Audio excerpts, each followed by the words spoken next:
Steam rose in dense spirals from the large industrial pots as Eliza Stone tried to focus only on the rhythmic movement of her hands. At 45, she had learned to find a strange peace in the exhaustive routine of the Cypress Shores Resort Kitchen, an establishment that had seen better days on the northern Florida coast.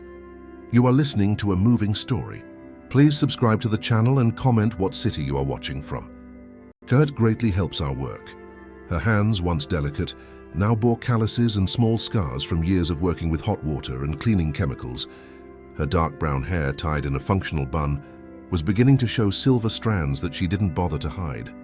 Why worry about vanity when you are just another invisible employee in a place where people come to forget their problems? The Cypress Shores Resort had been one of the most luxurious in the South in the 90s. Its imposing architecture, with Spanish colonial influences and a privileged view of the sea, attracted the country's elite. Now 2 decades later, the walls were peeling in some corners. The gardens no longer possessed the same exuberance, and the clientele had changed drastically.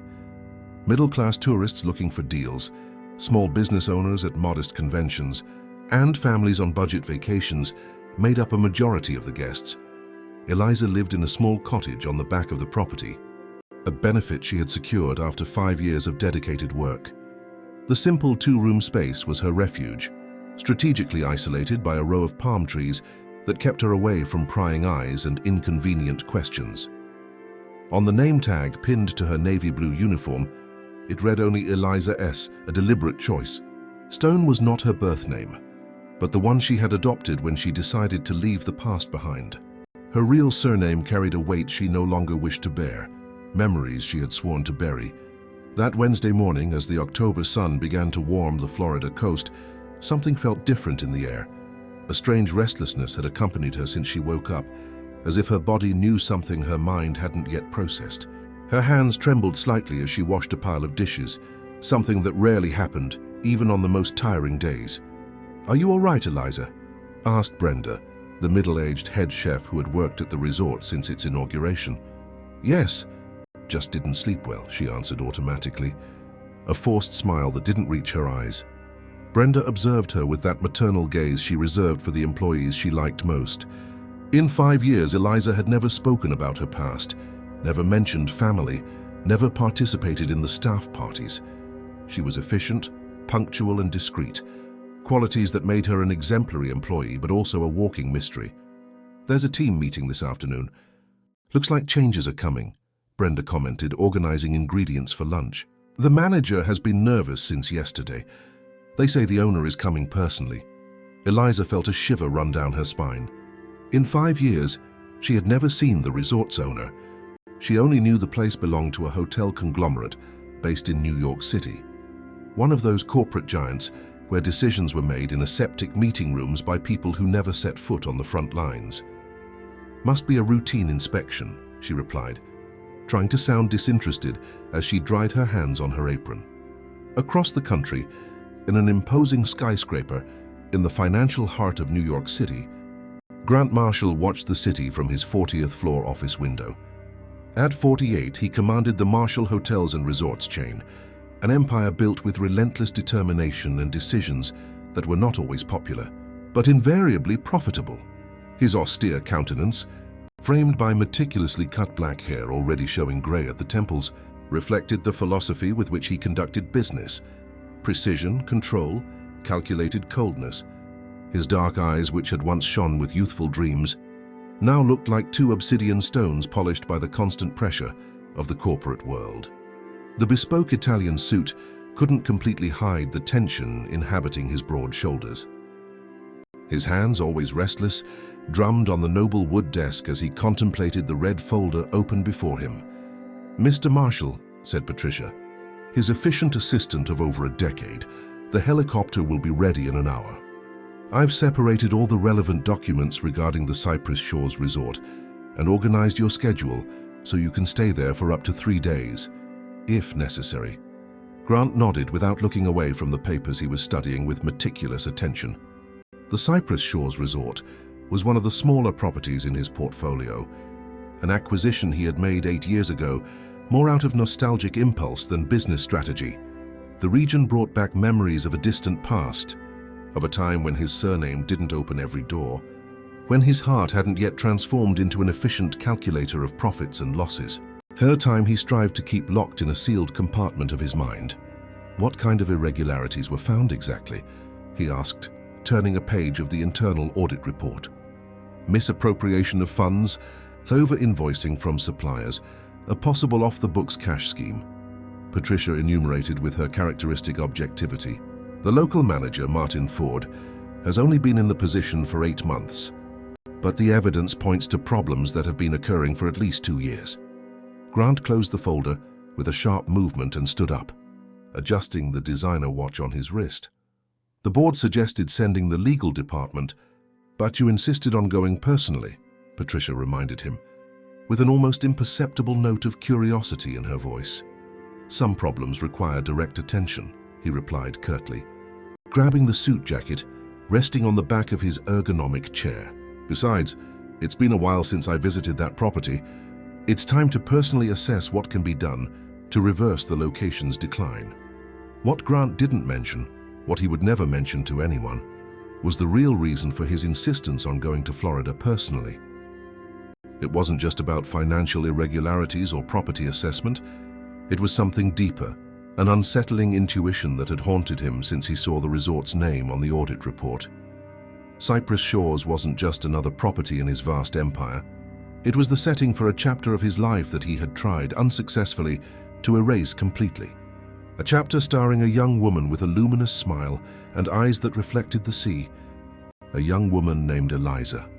As the panoramic elevator silently descended the 40 floors of the building, Grant allowed himself for a brief moment to recall the summer of 1998.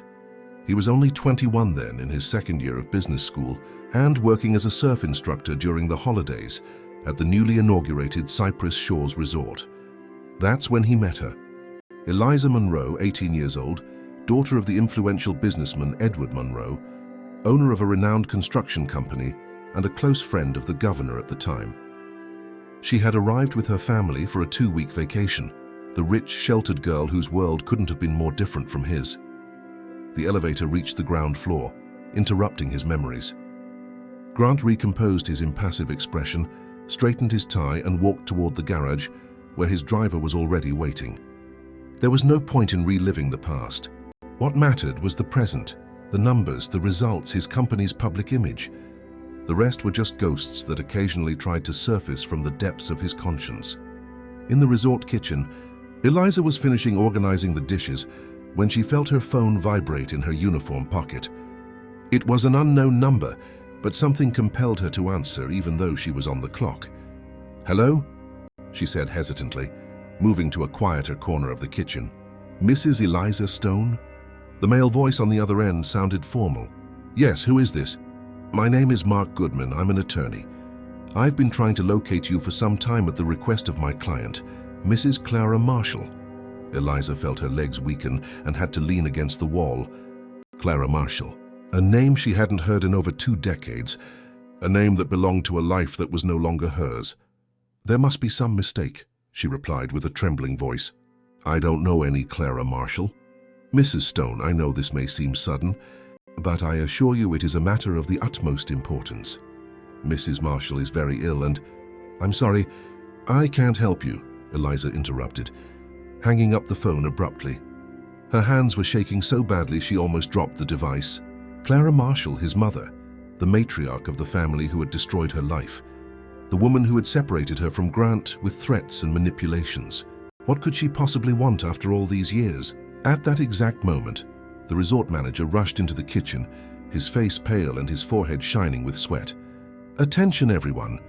The owner of the resort will be arriving in approximately 2 hours. I want everything impeccable, understand? Absolutely impeccable." Eliza remained motionless as if struck by lightning. An icy sensation spread through her body as a terrible certainty formed in her mind. Somehow she knew exactly who the owner of the resort was, even having never seen his name on the official documents. After 25 years, she was about to meet Grant Marshall again, the man who had never known about the existence of his son. The helicopter cut through the blue Florida sky, leaving the urban sprawl of Jacksonville behind and advancing over the northern coast of the state. Grant watched the landscape through the window, feeling a mixture of anxiety and nostalgia that he tried unsuccessfully to suffocate.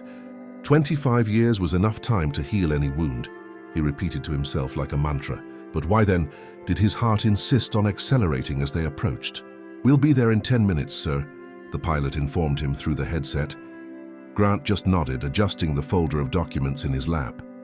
He needed to focus on the real reason for this visit, investigating financial irregularities, assessing the resort's physical structure, making difficult decisions if necessary. Business, just business. That's what he was good at. That's what he had lived for since he decided to turn pain into ambition. The Cypress Shores Resort appeared on the horizon, the once imposing structure now clearly in need of renovation. The Mediterranean-style roofs, the gardens stretching down to the private beach, the marina with capacity for small boats, everything seemed smaller and more faded than in his memories. When the helicopter landed on the makeshift helipad at the back of the property, a group of employees was already waiting, led by a middle-aged man with a nervous expression, who could only be Martin Ford. "The manager." "Welcome, Mr. Marshall," Martin exclaimed, extending his hand as Grant disembarked. "It's an honor to finally meet you in person." "Spare me the formalities, Ford," Grant replied, briefly shaking the manager's hand. "I'm here to work, not to be flattered." The manager's smile faltered for an instant, but he quickly recomposed himself, making a broad gesture toward the main entrance. "We've prepared your suite in the executive wing, the best view of the sea, and I've organized a meeting with the department heads for an hour from now, as requested." Grant scanned the line of aligned employees, receptionists, housekeepers, security guards, all with forced smiles and apprehensive looks. No familiar faces, which relieved him momentarily. What did he expect after all? That she would still be here. That she had remained frozen in time, like in the photographs he had once kept and then destroyed in a fit of rage. "I want to inspect the facilities first," Grant decided, starting with the areas guests don't see. The color drained from Martin's face. "The service areas?" "But sir, we've just prepared a detailed presentation on the improvements we—" "The service areas," Grant repeated with a firmness that allowed no argument. "Kitchen, laundry, maintenance, staff quarters. I want to see the resort's reality, not the facade you've prepared to show me." In the kitchen, the buzz about the owner's arrival had turned into controlled panic. Brenda was running back and forth, checking every pot, every surface, every uniform. "He's never come here before in all these years," she repeated, adjusting the cap on her gray hair. "Why now? Why like this, with hardly any warning?" Eliza remained at her post, washing and organizing utensils with her usual mechanical efficiency, but her face had lost all color and her thoughts were in complete turmoil. The lawyer's call combined with Grant's imminent arrival couldn't be a coincidence. Something was happening, something that threatened to destabilize the simple, anonymous life she had built with so much effort. "Eliza, you're pale as a ghost," Brenda observed, stopping briefly by her side. "Are you sure you're okay?" Before she could answer, the phone vibrated again in her pocket. It was the same number as before. "I need to take this," she murmured, quickly drying her hands and slipping out the back door. Once in the service hallway, she took a deep breath and answered. "Mrs. Stone," the same male voice said, "I apologize for insisting, but it's truly urgent.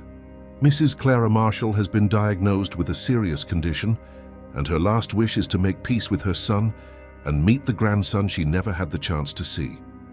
Eliza felt the world spin around her. How did they know about her son? How had they managed to locate her after all this time? "My son has nothing to do with that family," she replied, her voice trembling but firm. "Leave us alone." "Mrs. Stone, I understand your reluctance, but there is more to this story than you know. Mr. Grant Marshall never knew about the pregnancy, did he? It was Mrs. Clara who orchestrated the entire separation, who threatened you, who paid for you to disappear. How do you know all this?" Eliza whispered, leaning against the wall to keep from falling.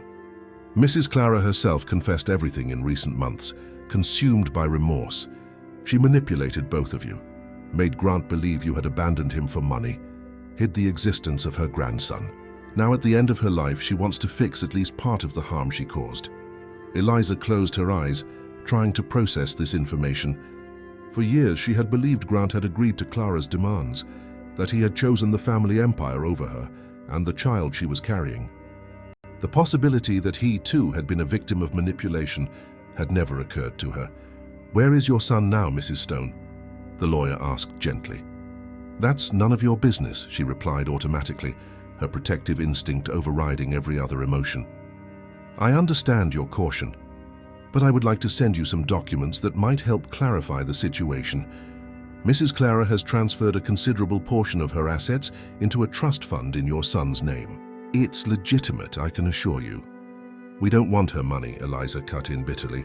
"It's not just about money, Mrs. Stone. It's about the truth, about justice, about giving your son the opportunity to know his origins, and perhaps giving you the chance to reconcile with the man who, from what I understand, you never stopped loving." Those words hit Eliza like a physical blow. How could this stranger speak with such certainty about her most private feelings? How dared he assume her heart still held a place for the man who until minutes ago she believed had abandoned her? "I will send the documents via email," the lawyer continued in her silence. "Please read them before making any decision. And know that Mrs. Clara only has a few weeks left according to her doctors." When she hung up, Eliza remained motionless in the hallway, trying to organize her chaotic thoughts. That's when she heard voices approaching, one of them deep and authoritative, unmistakable even after so many years. "The infrastructure is more deteriorated than the reports show," the voice was saying. "We'll need a full assessment of the electrical and plumbing systems before any decisions are made." Eliza felt panic rise. She wasn't ready for this meeting, not like this, not now. She looked around frantically, searching for an escape route. But the service corridor was narrow and offered only 2 exits, back into the kitchen or forward toward the approaching voices. She chose the kitchen, moving as quickly as she could without running. As she pushed through the swinging door, she came face to face with Brenda, who observed her with concern. "The owner is coming this way right now," the head chef whispered, "with the manager and a few others. Stay at your post and keep working normally." Eliza nodded mechanically, returning to the sink where the dishes awaited her. She focused on controlling her breathing, on keeping her hands steady as she picked up the next plate to wash. Maybe he wouldn't even notice her. Maybe he wouldn't even recognize her. 25 years change a person, especially one who had lived as she had, worked as she had. The kitchen door swung open with a bang and Martin entered, followed by 3 other people. Eliza kept her head down, pretending to be absorbed in her task. "And this is our industrial kitchen, Mr. Marshall," the manager announced with false enthusiasm. "Fully equipped to serve up to 300 guests simultaneously. Our chef Brenda has been with us since the resort opened." "Good afternoon, sir," Brenda greeted, visibly nervous. "It's an honor to have you in our domain." "The equipment is old," Grant observed, ignoring the pleasantries as he surveyed the room with a clinical eye. "And I see water damage on that wall. This is unacceptable for an establishment that claims to be 5-star. "We are aware of the structural issues, sir," Martin hurried to say. "We've already requested quotes for a complete renovation of the—" "When did you request them?" Grant interrupted. "Because I saw no formal request in the last quarterly reports." As the manager stammered an explanation, Grant continued his inspection of the kitchen, moving dangerously close to the area where Eliza was working. She could feel his presence getting nearer, the discreet, expensive cologne he wore invading her nostrils, bringing with it memories she had fought to bury. "And this employee?" Grant's voice sounded directly behind her, making her freeze. "How long has she worked here?" "This is Eliza," Brenda replied when it became clear Martin didn't know. "She's been with us for 5 years. One of our best employees, extremely dedicated." "5 years?" Grant repeated, his voice betraying a note of curiosity. "And she's never had a promotion? Still in the same position after all this time?" I prefer it this way," Eliza finally answered, without turning, keeping her voice low and controlled, praying he wouldn't recognize her. There was a moment of tense silence, and Eliza could feel his gaze on her back, as if trying to see past the uniform, past the hunched posture, past the years. "Look at me when I'm speaking to you," he ordered finally, the authoritarian tone masking something else, something that only Eliza, who had once known every nuance of that voice, could identify: uncertainty. Slowly, as if moved by invisible strings, Eliza turned, gradually lifting her face until she met the dark eyes that had haunted her dreams for more than 2 decades. The recognition was instantaneous. Grant paled visibly, his lips parted in shock, and for the briefest moment his entire facade as a ruthless magnate crumbled, revealing the vulnerable young man he had once been. "Eliza," he whispered, his voice almost inaudible. "Hello." "Grant," she replied simply, surprising herself with the apparent calm in her voice, while inside her heart threatened to burst from her chest. The others in the kitchen watched the scene with obvious confusion. Martin looked back and forth, trying to understand the sudden tension in the air, while Brenda, more perceptive, took a step back, as if wanting to give them privacy. "You know each other?" the manager ventured, breaking the heavy silence.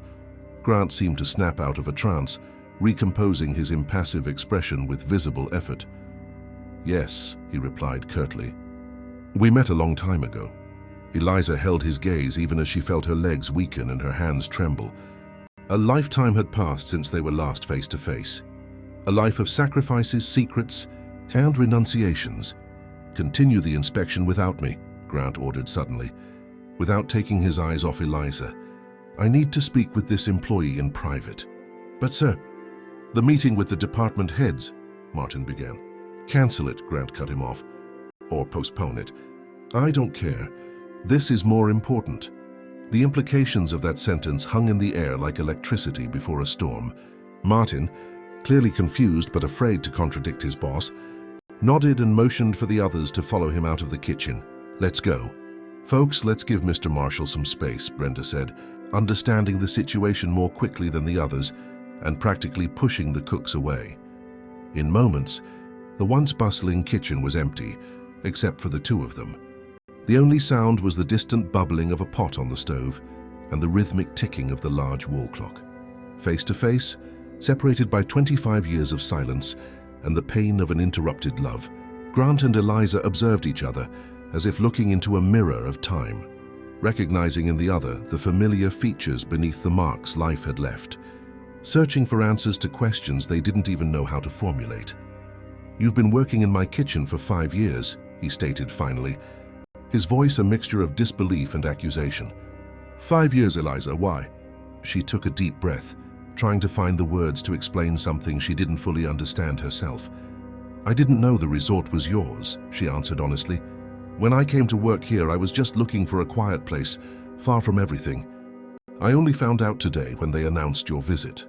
And if you had known," he pressed, taking a step toward her, "would you have run again like you did 25 years ago?" The injustice of that accusation hit Eliza like a slap. So that's what he believed, that she had run away by choice. "I didn't run, Grant," she replied with a firmness that surprised them both. "I was forced out of your life. By your mother." A heavy silence fell over the kitchen as Eliza's words reverberated in the air. Grant stared at her with an expression that mixed disbelief and confusion. His eyes, previously cold and calculating, now revealed a vulnerability he had kept locked away for decades. "My mother?" he repeated finally, his voice losing its usual firmness. "What are you talking about, Eliza?" She dried her trembling hands on her apron, buying time to organize her thoughts. How could she explain in a few words a pain she had carried for 25 years? How could she summarize the cruel manipulation that had separated not just 2 lovers, but a father from his child? "Your mother, Clara," Eliza confirmed, holding his gaze. "She found me a week after I discovered I was pregnant. You were in New York for that internship interview, remember? I had planned to tell you about the baby when you got back." Grant paled visibly, leaning against the kitchen counter as if his legs could no longer support him. "Pregnant?" he whispered, the word escaping like a strangled breath. "You were?" "Yes." The confirmation came out simple, direct, carrying the weight of a secret kept for far too long. "I was carrying your child, Grant, a child your mother couldn't allow to exist." The businessman closed his eyes for a moment, as if needing to shield himself from the impact of that revelation. When he reopened them, there was a wounded intensity in his gaze that made Eliza take a step back. "Why didn't you tell me?" The question was loaded with accusation. "Why didn't you call me, look for me?" "I would have dropped everything, Eliza, absolutely everything." "She didn't give me a choice," Eliza replied, her voice trembling slightly. Clara showed up at the small apartment I shared with my cousin, accompanied by two men who clearly weren't there for a friendly chat. She had every detail of my life, knew about my sick mother back in rural Ohio, about my younger brother who depended on my financial help to study.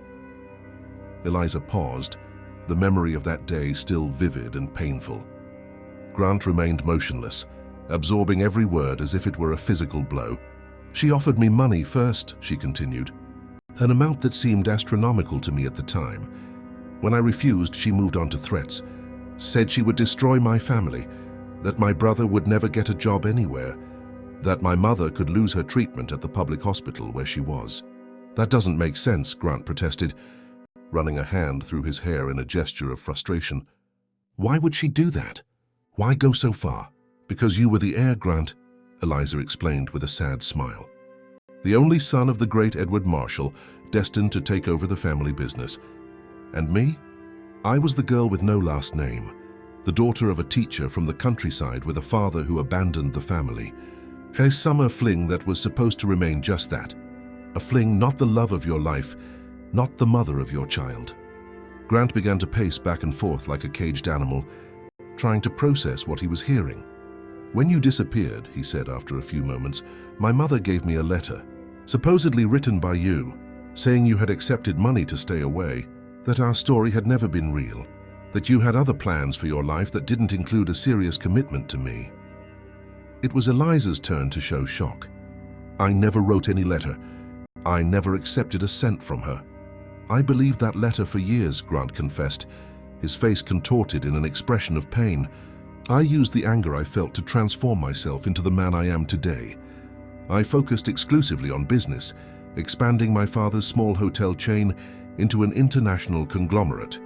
I convinced myself that you had been just an illusion, that love was a weakness I couldn't afford. Eliza felt tears forming in her eyes, but refused to let them fall. She wouldn't cry now, not after staying strong for so long. And our son? Grant finally asked, his voice almost a whisper. What happened to our son? The question hung between them, heavy with decades of absence, of lost moments, of a denied fatherhood.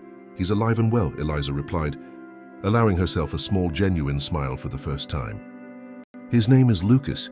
He's 24 and just graduated with an architecture degree from the University of Florida. Grant absorbed the information with wide eyes, as if trying to visualize a face he had never met. A person who was part of him, yet a complete stranger. Lucas, he repeated, testing his son's name on his tongue. Lucas Monroe? Or do you use another last name now? Lucas Monroe Stone, she clarified. Monroe for me, Stone for the man who helped me when I needed it most. A shadow crossed Grant's face. You got married. It wasn't a question, but Eliza felt the need to explain. Anthony Stone was a widower, owner of a small inn in St. Augustine. He gave me a job when I arrived there, pregnant and desperate.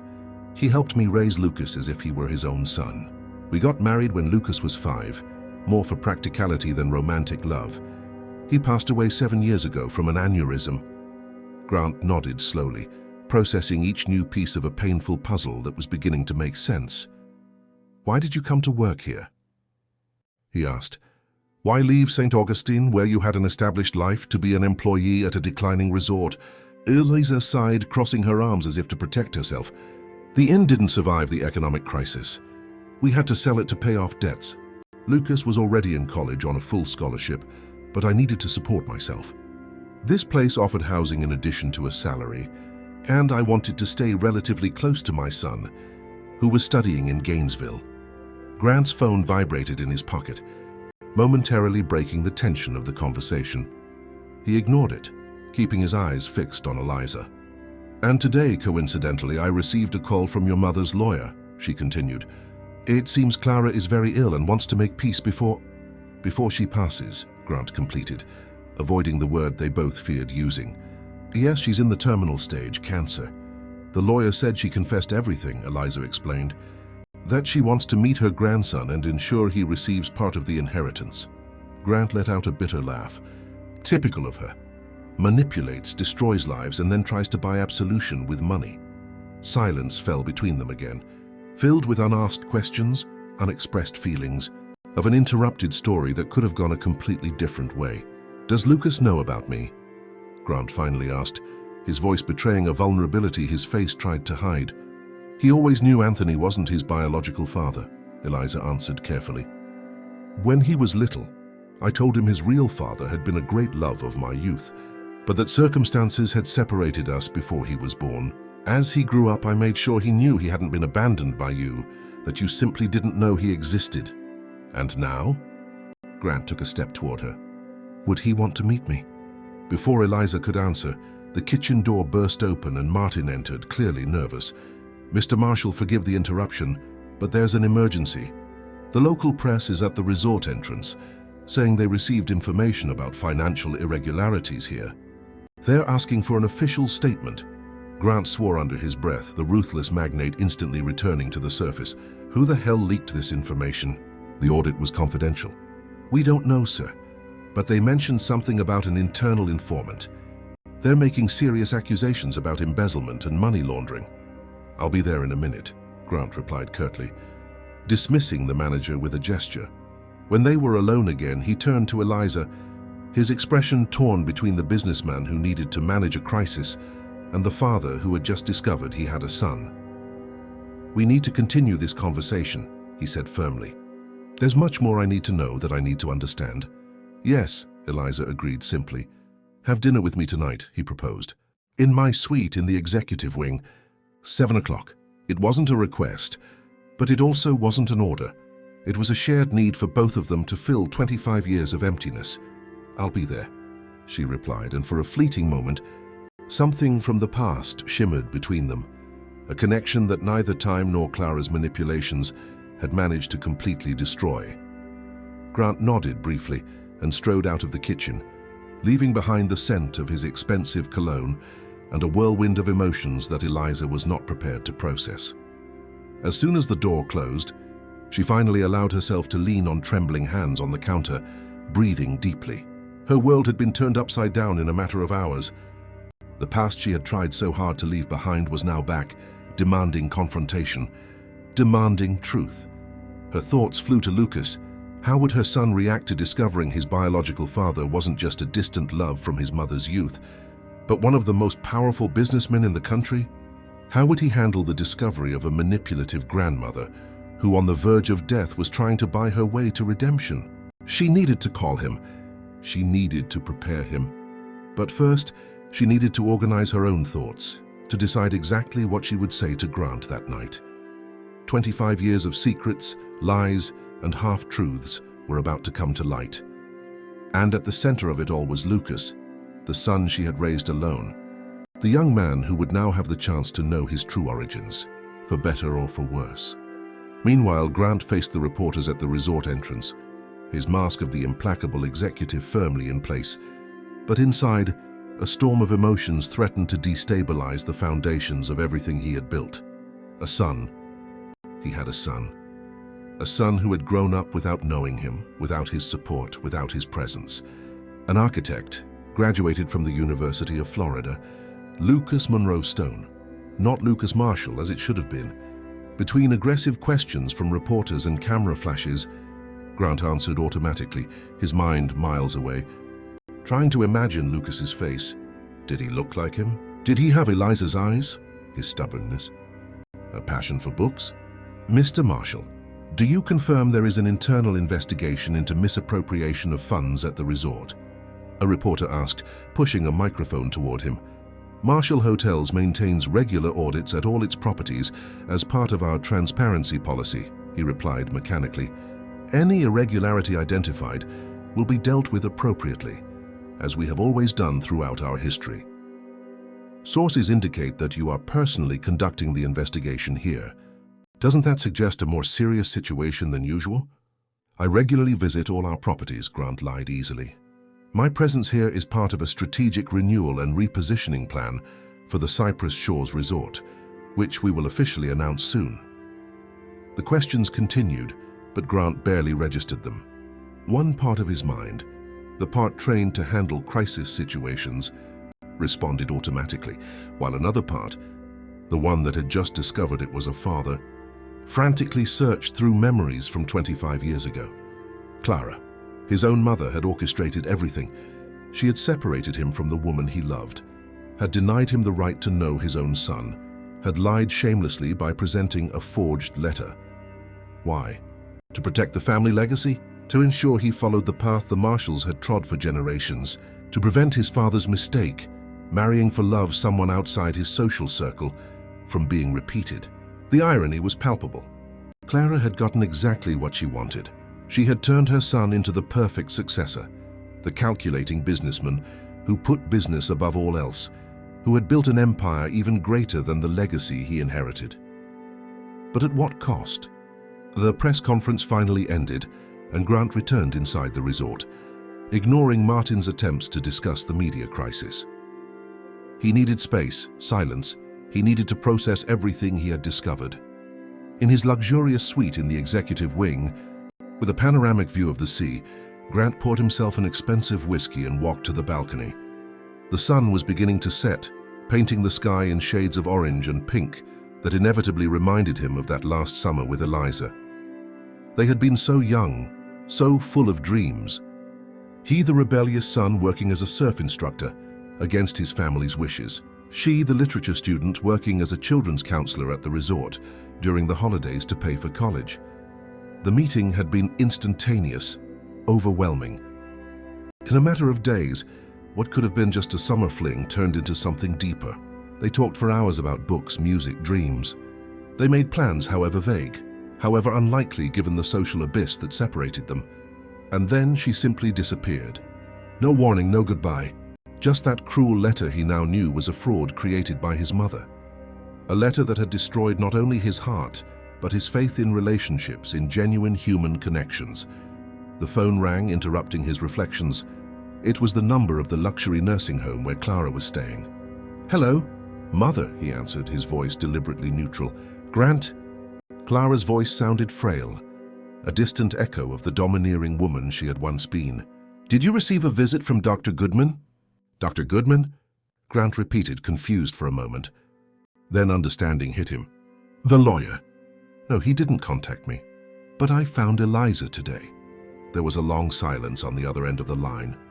"Then you already know," Clara said finally, her voice trembling slightly. "I know you ruined my life," Grant replied, cold anger evident in every word. "I know I have a 24-year-old son who grew up without knowing me because of you.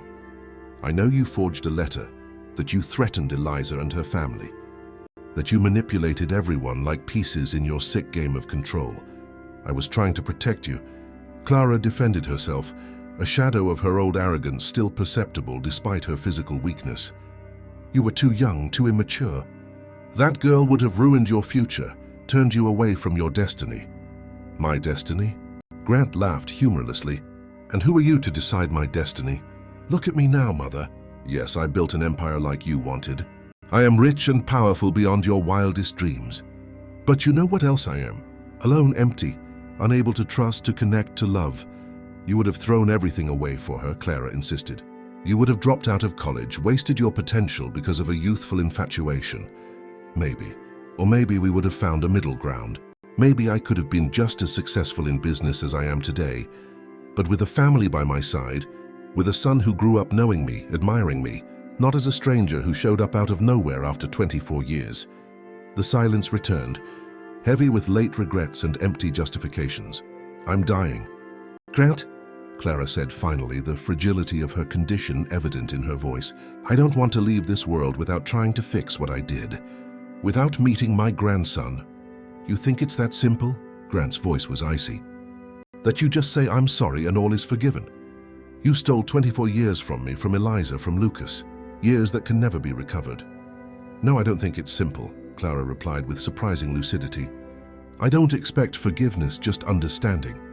And perhaps if not for me, then for my grandson, you might consider accepting the trust fund I've set up for him. It's a substantial part of my personal inheritance, separate from the company assets. It's the least I can do." Grant closed his eyes, feeling the weight of decades of lies and manipulations. When he reopened them, his decision was made. "I'm having dinner with Eliza tonight," he informed her. "I'm going to try to understand exactly what happened, everything I lost. As for Lucas, I don't know if he'll want to meet me. If he'll want any relationship with the Marshall family after everything, that will be his decision exclusively. I understand, Clara murmured. And what about me? As for you, Mother, Grant replied after a significant pause, I don't know if I can ever forgive you, but I know that, regardless of everything, I don't want you to suffer alone in your final moments. When I finish what I need to resolve here, I will come visit you. It wasn't what Clara wanted to hear, but it was more than she deserved, and they both knew it. Thank you, son, she said simply before hanging up. Grant remained on the balcony for a few more minutes, watching the sun that had now almost disappeared over the horizon. In a few hours he would dine with Eliza, the same Eliza who had been his first and only true love, the same Eliza who had carried his child in secret, who had raised him alone, who had kept the truth for all these years. Eliza's small cottage at the back of the resort seemed even smaller that afternoon. She paced back and forth, picking up an outfit only to return it to the closet, straightening objects that were already in order, trying to keep her hands busy to calm her turbulent mind. She had called Lucas as soon as her shift ended. The conversation hadn't been easy. How do you explain to your son over the phone that his biological father wasn't just a distant love from your youth, but one of the most influential businessmen in the country? How do you tell him that this same father had just discovered his existence, and that the entire separation had been orchestrated by the grandmother he never knew? Mom, are you telling me my biological father is Grant Marshall? The hotel guy? Lucas's voice conveyed disbelief over the phone. The one who appears in business magazines? Yes, honey. Eliza sat on the edge of the bed, feeling the weight of 24 years of secrets. I met Grant when we worked together at the resort during the summer, before he took over the family business. We fell in love, but circumstances separated us, and he never knew about me in all these years? No, Lucas. His mother, Clara, threatened me, forged a letter making him believe I had abandoned him for money. He only found out the truth today, when we met again here at the resort. A long silence followed on the other end of the line.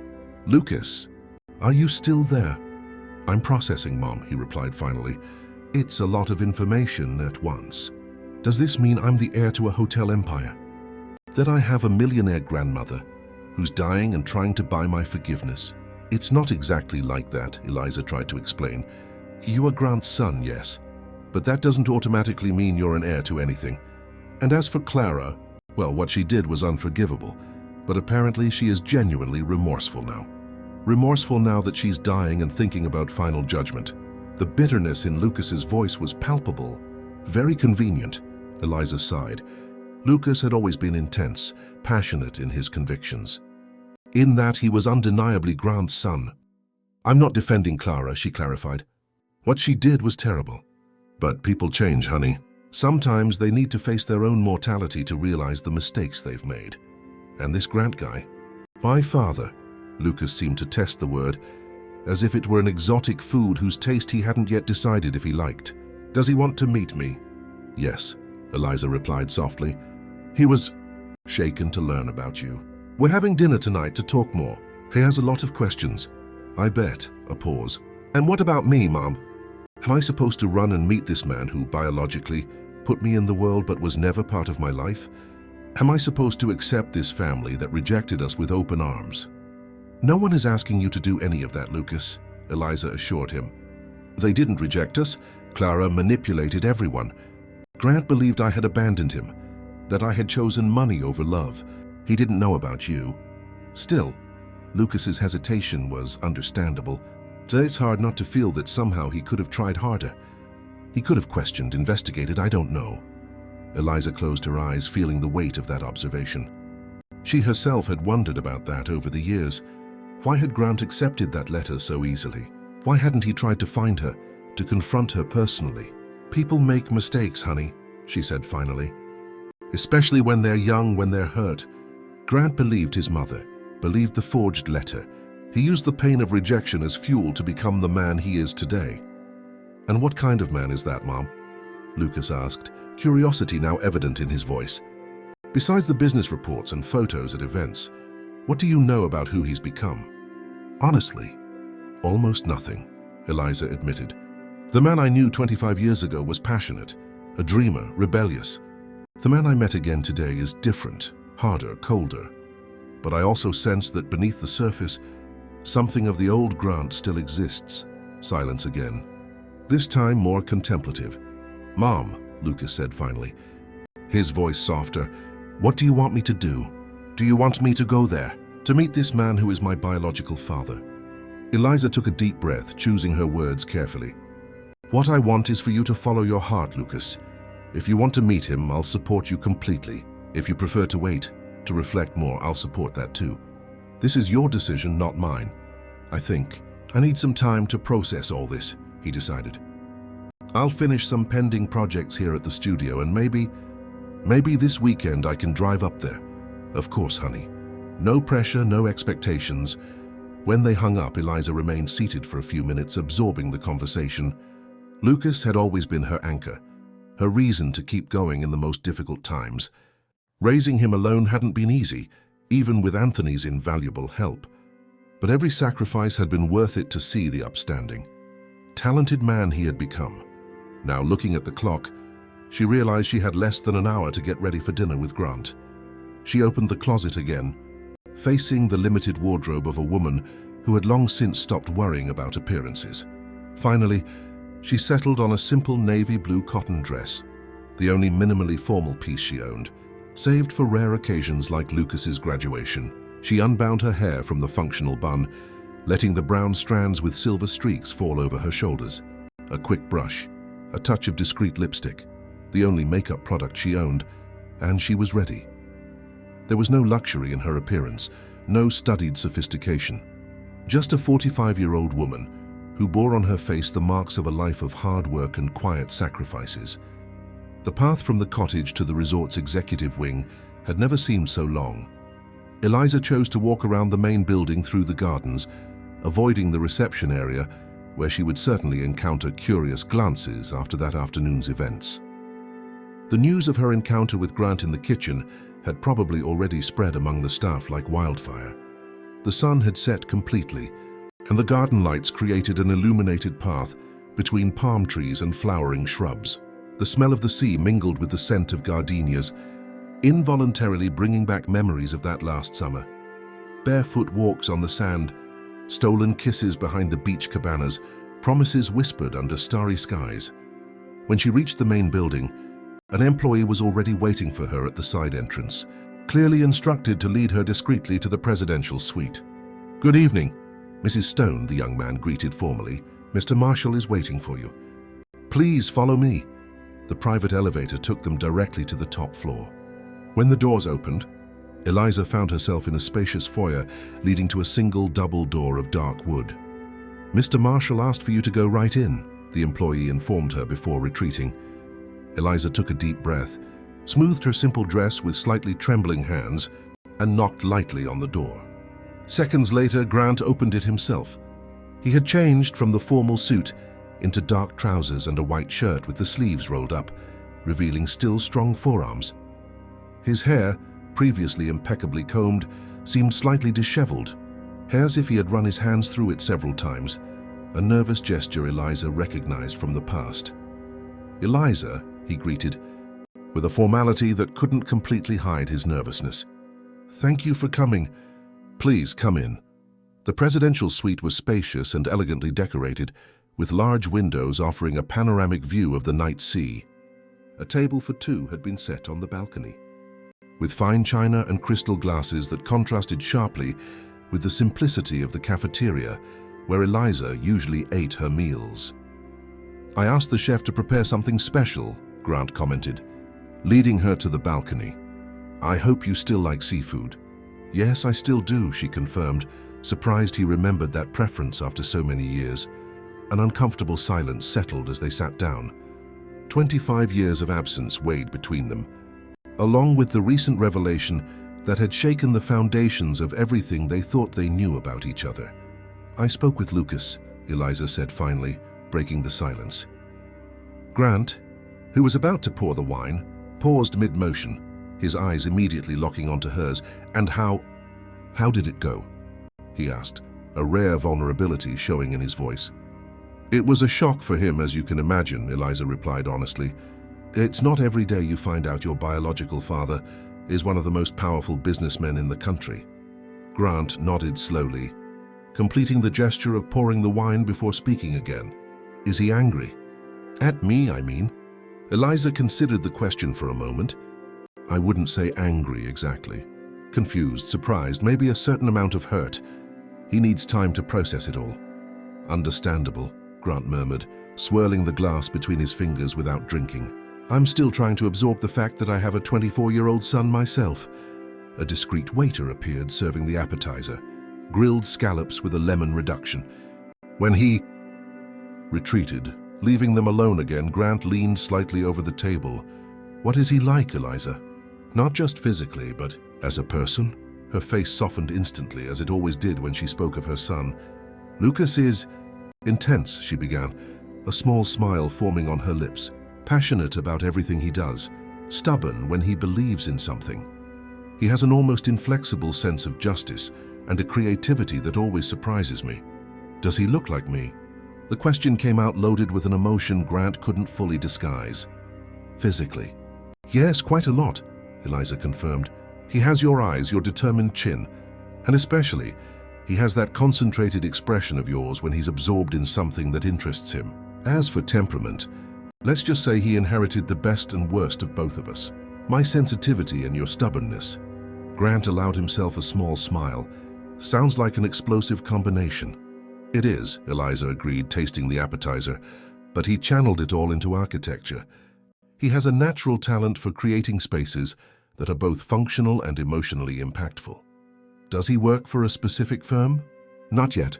He graduated recently and is doing some freelance projects while deciding which direction to take. He's received some interesting offers, including one from a firm in New York. Grant nodded, absorbing every piece of information as if it were a precious treasure. I have so many questions, he admitted after a moment. I want to know everything about him, about how he grew up. His first steps, first words, difficulties in school, achievements, disappointments. I feel like I've missed an entire lifetime. The raw sincerity in his voice touched Eliza more deeply than she expected. For a moment, she glimpsed the young man she had fallen in love with, hidden beneath the facade of the ruthless executive. I lost his photo album in the inn fire a few years ago, she lamented. But I have some saved digitally. I can show you later if you want. I would like that very much, he replied, his voice betraying contained emotion. As the meal progressed, from the main course of fresh fish with herbs to the dessert of tropical fruits, the conversation flowed with increasing ease. Eliza told him about the difficult early years as a single mother, about how she met Anthony, about the small inn in St. Augustine where they raised Lucas, about the struggle to keep her son in school after her husband's death. Grant listened intently, occasionally asking questions, his eyes rarely leaving her face. At times his expression darkened with contained anger, imagining the challenges Eliza had faced alone. At others, it shone with pride as she described one of Lucas's achievements. Does he know about the money Clara wants to leave him? Grant asked finally, as the waiter cleared the dessert plates and served coffee. I mentioned it, but we didn't go into detail, Eliza replied, her expression turning serious. Honestly, I don't know how I feel about it. On one hand, it feels like a cheap attempt to buy forgiveness. On the other, well, Lucas deserves that financial security after everything. I understand your ambivalence, Grant nodded, and I respect it. But regardless of what Clara is offering, I have my own intentions. Lucas is my son, Eliza, my rightful heir. He doesn't need my mother's money because he will be entitled to much more as my son. Eliza watched him carefully. Are you talking about legally acknowledging him? Of course, Grant replied without hesitation. If he agrees, I want to do an official DNA test and immediately begin the process of acknowledging paternity. I want him to have my name, my support, everything he should have had from the beginning. And if he doesn't want to? Eliza asked softly. If he prefers to keep his distance from the Marshall family? The question hung between them, laden with painful possibilities. That will be his decision, Grant replied finally, though it was visible how much the idea hurt him. I can't force him to accept a father he never knew, a family that unintentionally rejected him. But I hope I get the chance to at least meet him, to explain my side of the story. Eliza nodded, appreciating the maturity of that response. The 21-year-old Grant would likely have reacted impulsively, demanding his rights. The man before her had learned, among other things, the value of patience. He mentioned the possibility of coming here this weekend, she informed him. To meet you in person. Grant's eyes lit up. That would be incredible, Eliza. A comfortable silence settled between them as they contemplated the night view of the sea. The distant lights of fishing boats dotted the dark horizon, and the sound of the waves reached the balcony softly. It's strange, Grant commented after a few moments. I've spent 25 years building an empire, acquiring everything money can buy. And now I realize that the only things that truly mattered, you and our son, were never part of my life. Eliza felt a lump form in her throat. Life rarely follows the path we plan. No, he agreed, his eyes meeting hers with renewed intensity. But sometimes it gives us second chances. Do you think we still have one? The question was ambiguous enough for Eliza to interpret it in several ways. A second chance as Lucas's parents? As friends? As something more? I think it's too soon for those questions, Grant, she replied gently. We are different people now.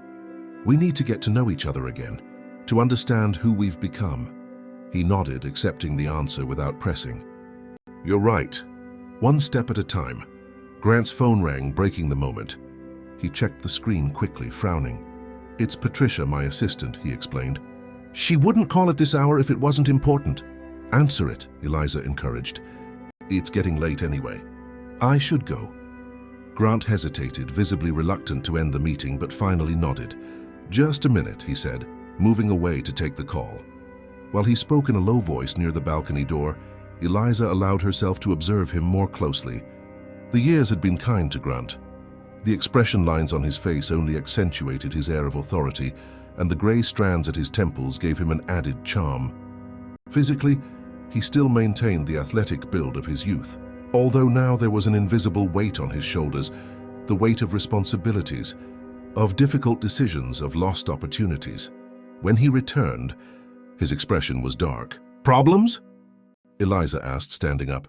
Yes, apparently someone inside the company leaked confidential details about the audit to the press. The situation is escalating quickly, and I'll need to return to New York early tomorrow for an emergency meeting with the board. I understand, Eliza said. Feeling a pang of disappointment she tried to hide. Duty calls. Yes, but Grant hesitated, running a hand through his hair in a familiar gesture. I'll be back on the weekend, to meet Lucas if he's still willing to come, and to continue our conversation. Of course, she agreed. I'll keep you updated on his plans. When she reached the suite door, Eliza turned to say goodbye, finding Grant closer than she expected. Eliza, he said, his voice low and intense, thank you for raising our son so well, for enduring all the obstacles, for not letting bitterness consume your heart as it did mine. Before she could respond, he leaned in and placed a gentle kiss on her forehead, a gesture as respectful as it was intimate, as present as it was heavy with the past. Until the weekend, he murmured, pulling away slowly. Until the weekend, Eliza repeated, feeling strangely young again, as if the years between them had momentarily dissolved.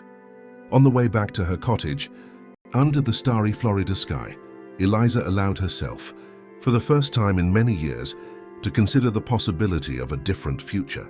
A future where Lucas would know his father, where the mistakes of the past could be, if not corrected, at least understood and accepted. And maybe, just maybe, a future where her own heart, carefully guarded for so long, could slowly open up again. The week that followed was one of the longest of Eliza's life. Every minute seemed to drag on as she tried to maintain her normal routine at the resort, washing dishes, organizing cutlery, pretending her world hadn't been completely turned upside down. The buzz among the staff was constant. Everyone had noticed the tense encounter in the kitchen between her and Grant. Everyone speculated about what might have happened afterward.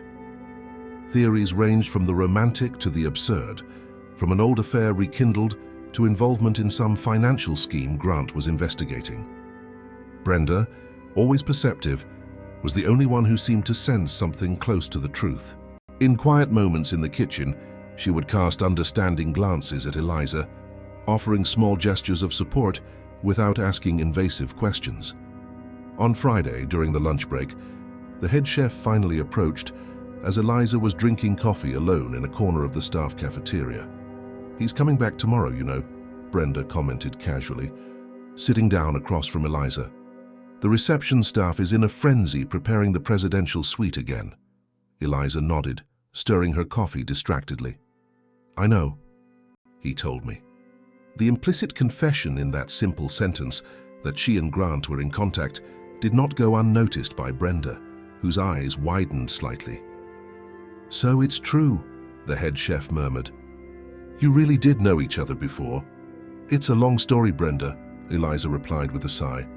"Old and complicated." The older woman studied her face for a moment before covering Eliza's hand with her own, a maternal gesture that almost broke the employee's carefully maintained composure. "Whatever this story is, I hope it has a happy ending," Brenda said sincerely. "How you deserve it, child." Eliza smiled weakly, grateful for the silent friendship that had developed between them over the years. "Thank you. But I'm not sure stories like ours have happy endings." "All stories can have happy endings," Brenda insisted. "It just depends on where you decide to end the narrative." That night in her cottage, Eliza nervously tidied the small space. Lucas had confirmed he would arrive the next morning, driving from Gainesville to the coast. Grant would land in his helicopter around noon. The first meeting between father and son was set for lunch, and Eliza couldn't calm the anxiety growing in her chest. Her phone rang, displaying the number she now recognized as Grant's. They had exchanged a few texts throughout the week, brief, practical, mostly about the plans for the meeting with Lucas. But this was the first call since the night of their dinner. "Hello," she answered, sitting on the edge of the bed. "Eliza." His voice sounded tired, but with a note of expectation he couldn't hide. "Just wanted to confirm the plans for tomorrow." "Is Lucas still coming?" "Yes, he should arrive around 10 in the morning. He's driving." "Good." A pause. "How is he?" "Nervous?" "Anxious would be the more accurate word," Eliza replied. "He's asked 1,000 questions about you in the last few days. Wanted details that even I didn't know." "Like what?" "How you built your empire, your political opinions, if you've ever been married, if you have other children." "And what did you answer?" "Only what I knew for sure, that you never married and, as far as I know, have no other children. For the rest, I told him he'd have to ask you directly." Another silence, this one more prolonged. "I'm nervous, Eliza," Grant admitted finally, his voice losing the facade of control he usually maintained. "I can't remember the last time I felt this way." The confession of vulnerability surprised her. The Grant she had known in the past never hesitated to express his feelings, but the man he had become seemed to keep his emotions under tight control. "It's normal to be nervous," she assured him. "It's a significant moment for both of you. What if he doesn't like me?" The question came out loaded with an almost childish insecurity that contrasted sharply with the public image of the ruthless magnate. "What if he looks at the man I've become and feels disappointed?" "Lucas has a good heart, Grant," Eliza replied softly, "and an open mind. He might ask tough questions. He might question some of your choices, but he won't judge you without getting to know you first." "Like you then," he commented, "always seeing the best in people." "Not always," she corrected with a slight smile he couldn't see. "Let's just say I've learned to reserve judgment until I know the whole story." "You mentioned he's working as a freelance architect," Grant said, slightly changing the subject. "I'd like to see some of his projects. Maybe we can find a way to collaborate professionally if he's interested." "Be careful, Grant," Eliza warned gently. "Lucas is very proud and independent. If he feels like you're trying to buy him with professional opportunities, he might react poorly." "That's not my intention," he hurried to explain. "I just thought, well, I have several renovation and new construction projects underway. If he's as talented as you say, it would be a waste not to take advantage of that. It would be beneficial for both of us." "I understand, but I suggest you get to know your son first as a person before proposing any professional collaboration. Build a genuine relationship. The rest will come naturally if it's meant to be." Grant was silent for a few seconds, likely absorbing the advice. "You were always the voice of reason between us," he admitted finally. "Even now, after all these years." "Someone had to be," she replied lightly, allowing herself a small tease. considering your tendency to make impulsive decisions." He chuckled, a sound she hadn't heard in over 2 decades, and which brought with it an unexpected wave of nostalgia. "You still know me well, I see. Some things don't change. Grant, even after 25 years. The comment hung between them, heavy with unexpressed meanings, of possibilities only glimpsed. "I have to go now," he said finally. "I still have a board meeting before I fly out tomorrow, but I'm looking forward to seeing you both." "We are too," she replied softly. When the call ended, Eliza remained seated for a long time, the phone still in her hands, lost in thought.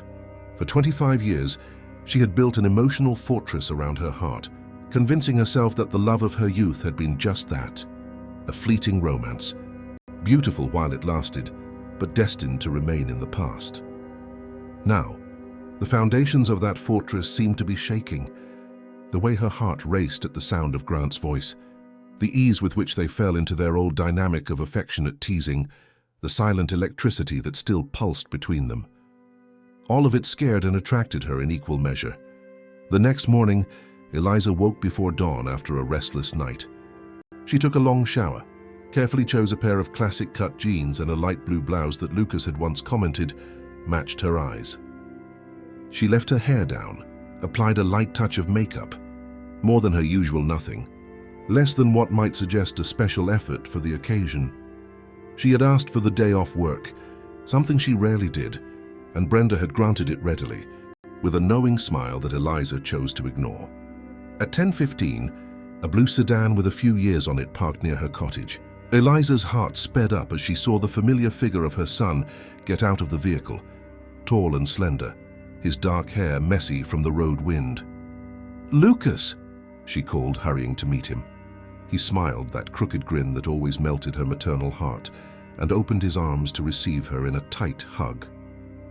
"Hi, Mom," he murmured against her hair. "This is all crazy, huh?"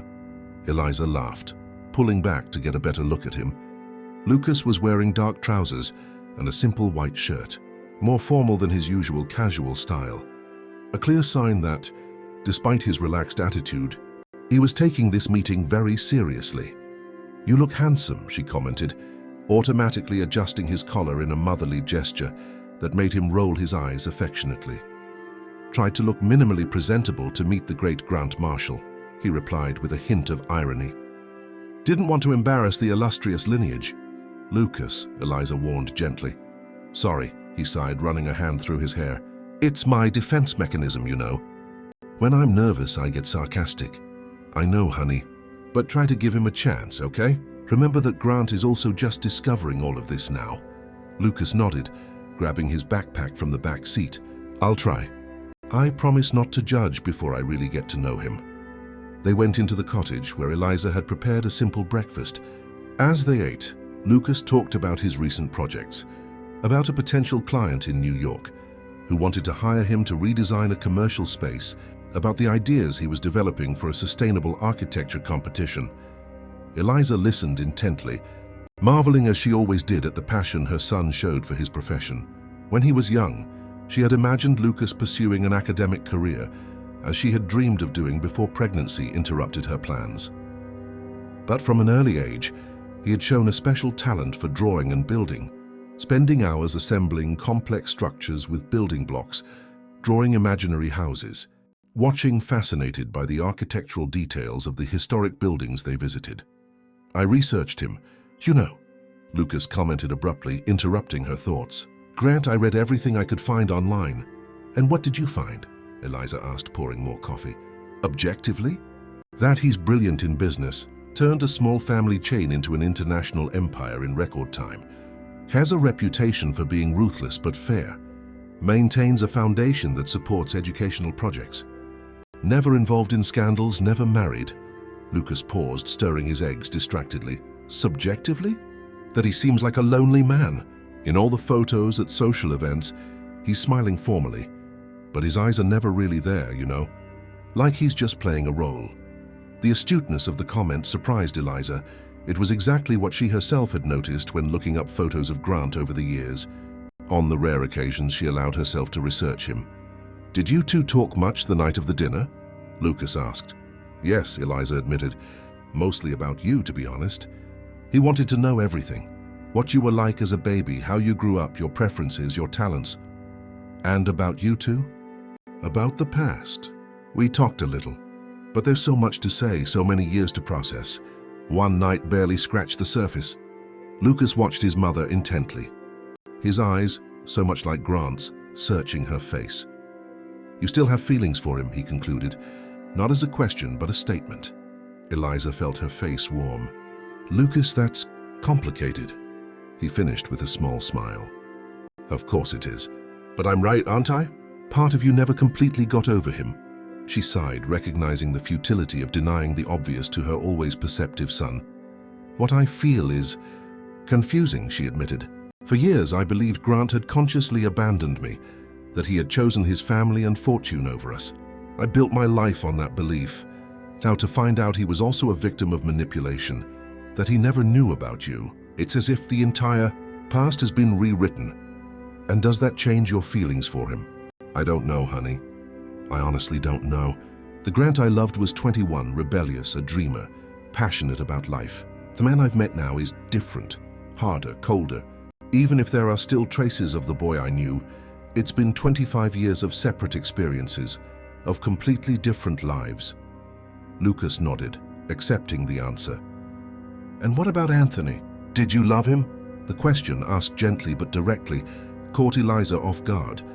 In all the years since her husband's passing, Lucas had never asked that so explicitly. Yes, she replied after a moment of reflection. Not in the same passionate, intense way I loved Grant, but with a calmer love, built on gratitude, respect, and companionship. Anthony was a good man, a good husband, a wonderful father to you. I never regretted marrying him. Lucas seemed satisfied with the answer.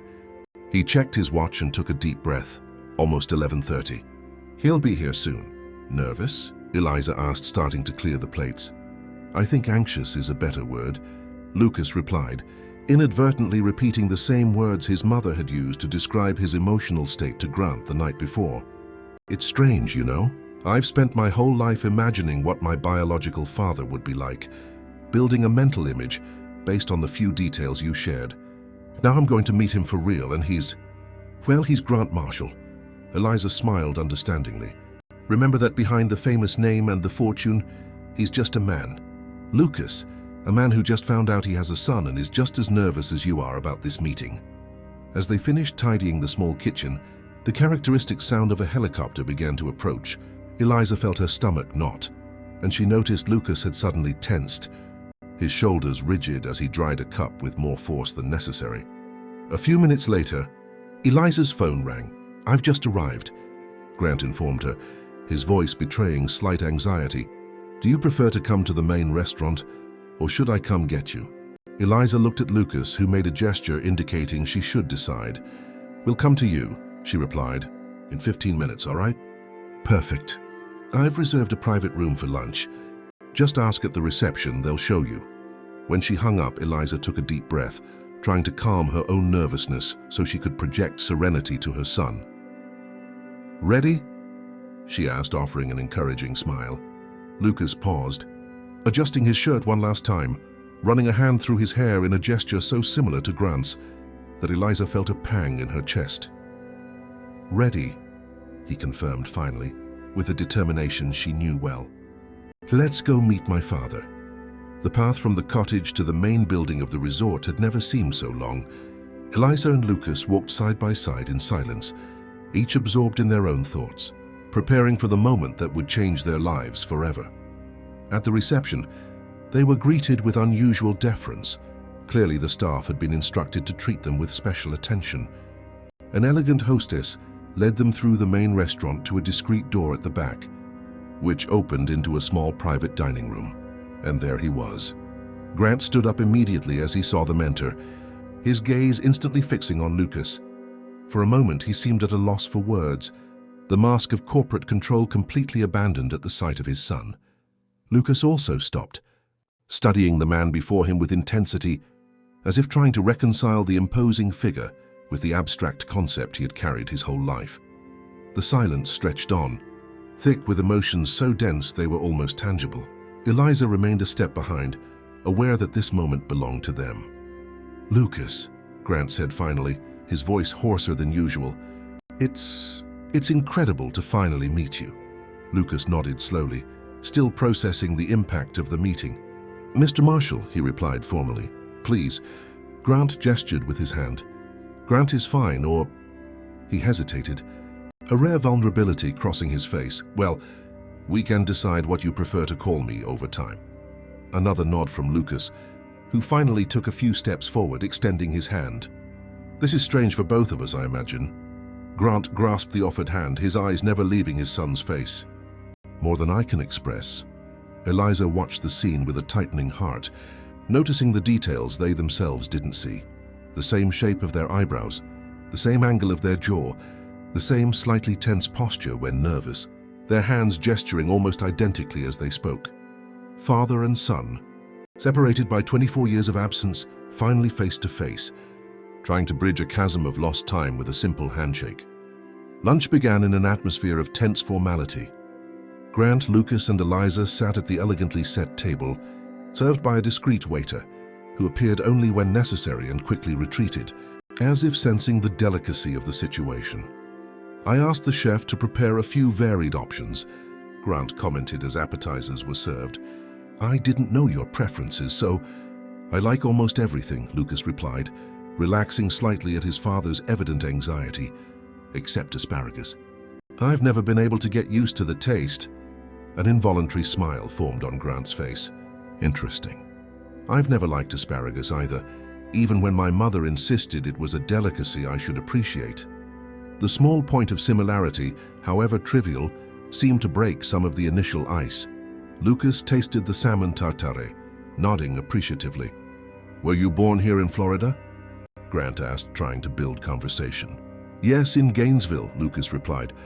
"But I grew up in St. Augustine, in a small inn my mother and stepfather ran." Grant nodded, absorbing the information. "Your mother told me you recently graduated in architecture. What drew you to that field?" The question touched on a subject Lucas was clearly passionate about. His eyes lit up and his posture became more animated. "I've always been fascinated by spaces, by how they affect the people who inhabit them," he explained. "As a kid, I spent hours drawing floor plans of imaginary houses, building structures with any material I could find. At the inn, I was always watching how guests interacted with the environments, how small design changes could completely transform the experience." Grant listened intently, a look of genuine interest and, Eliza noted, quiet pride on his face. "As a teenager, I started getting interested in the relationship between architecture and nature," Lucas continued. "How to build spaces that integrate with the environment instead of competing with it. That's what led me to focus on sustainable architecture in college." "Fascinating," Grant commented, clearly impressed. "Some of our most recent projects have precisely that focus: integration with the natural environment, minimizing ecological impact." "Yes, I read about the resort in the Keys," Lucas mentioned, revealing he had researched Grant's ventures. "The concept of elevated cabins that don't interfere with the island's ground is interesting." Grant seemed genuinely surprised and pleased by Lucas's knowledge of his projects. It was a considerable challenge. The environmental restrictions there are strict, as they should be. "We ended up developing a support system that distributes the structure's weight without needing traditional foundations." The conversation flowed into the technical aspects of sustainable construction, with father and son quickly finding a common language through their shared passion for innovative design. Eliza watched in silence, amazed at the ease with which they found points of connection, despite the decades of separation. As lunch progressed, from the main course to dessert, the conversation gradually deepened, moving from safe topics like architecture and professional projects to more personal questions. "You never married?" Lucas finally asked, after a moment of silence as the dessert plates were cleared. "After my mother, I mean."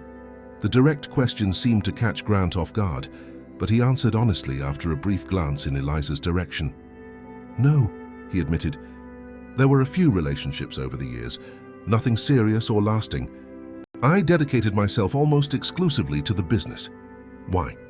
Lucas insisted, his natural curiosity evident. "Because of what happened with my mother." Grant took a deep breath, choosing his words carefully. "Partially, yes. The way I believed our relationship had ended left me skeptical about deep emotional connections. But it would be simplistic to blame only that. The truth is, I made conscious choices. I prioritized the company's expansion. I let work fill spaces that perhaps should have been occupied by a family. Lucas nodded thoughtfully. And now, discovering that the story with my mother wasn't as you believed for all these years, does that change your perspective? The question hung in the air, heavy with meanings that went beyond simple curiosity. Eliza felt her heart speed up slightly, awaiting the answer as much as Lucas. Yes, Grant replied simply, his gaze moving from Lucas to meet Eliza's briefly. It changes everything. The moment was interrupted by the waiter bringing coffee, giving everyone a few moments to process the weight of that answer. And you, Lucas? Grant asked, redirecting the conversation. Is there anyone special in your life? Nothing serious at the moment, the young man replied, stirring his coffee. I've been focused on graduating and establishing my career. But yes, eventually I want a family. I always have. Another thing in common, Eliza thought. The desire for family that Grant had denied himself after their separation, Lucas had kept alive, perhaps unconsciously seeking to fill the void of his father's absence. Lucas, Grant placed his cup on the table, his tone becoming more serious. There's something I need to ask you, and I will completely understand if you need time to answer. I am willing to take an official DNA test to legally confirm paternity. This would allow me to formally recognize you as my son and heir. How do you feel about that? Lucas didn't seem surprised by the question, as if he had been expecting it. He kept his eyes fixed on his cup for a few moments before answering. The test itself doesn't bother me, he said finally. Scientifically, it makes sense, and legally, I understand the necessity. As for being recognized as your heir, he paused, choosing his words carefully. I have to be honest. The idea of suddenly becoming part of the Marshall family, with all that implies, is a bit overwhelming. Grant nodded, respecting his candor. I understand completely. There's no rush, Lucas. We can deal with legal matters when you feel comfortable. The most important thing for me right now is simply getting to know you, trying to reclaim some of the time we've lost. It would be hypocritical of me to deny that the financial situation is impressive, Lucas admitted with a small self-conscious smile. But I was raised with very specific values. We were always middle class, sometimes even struggling financially.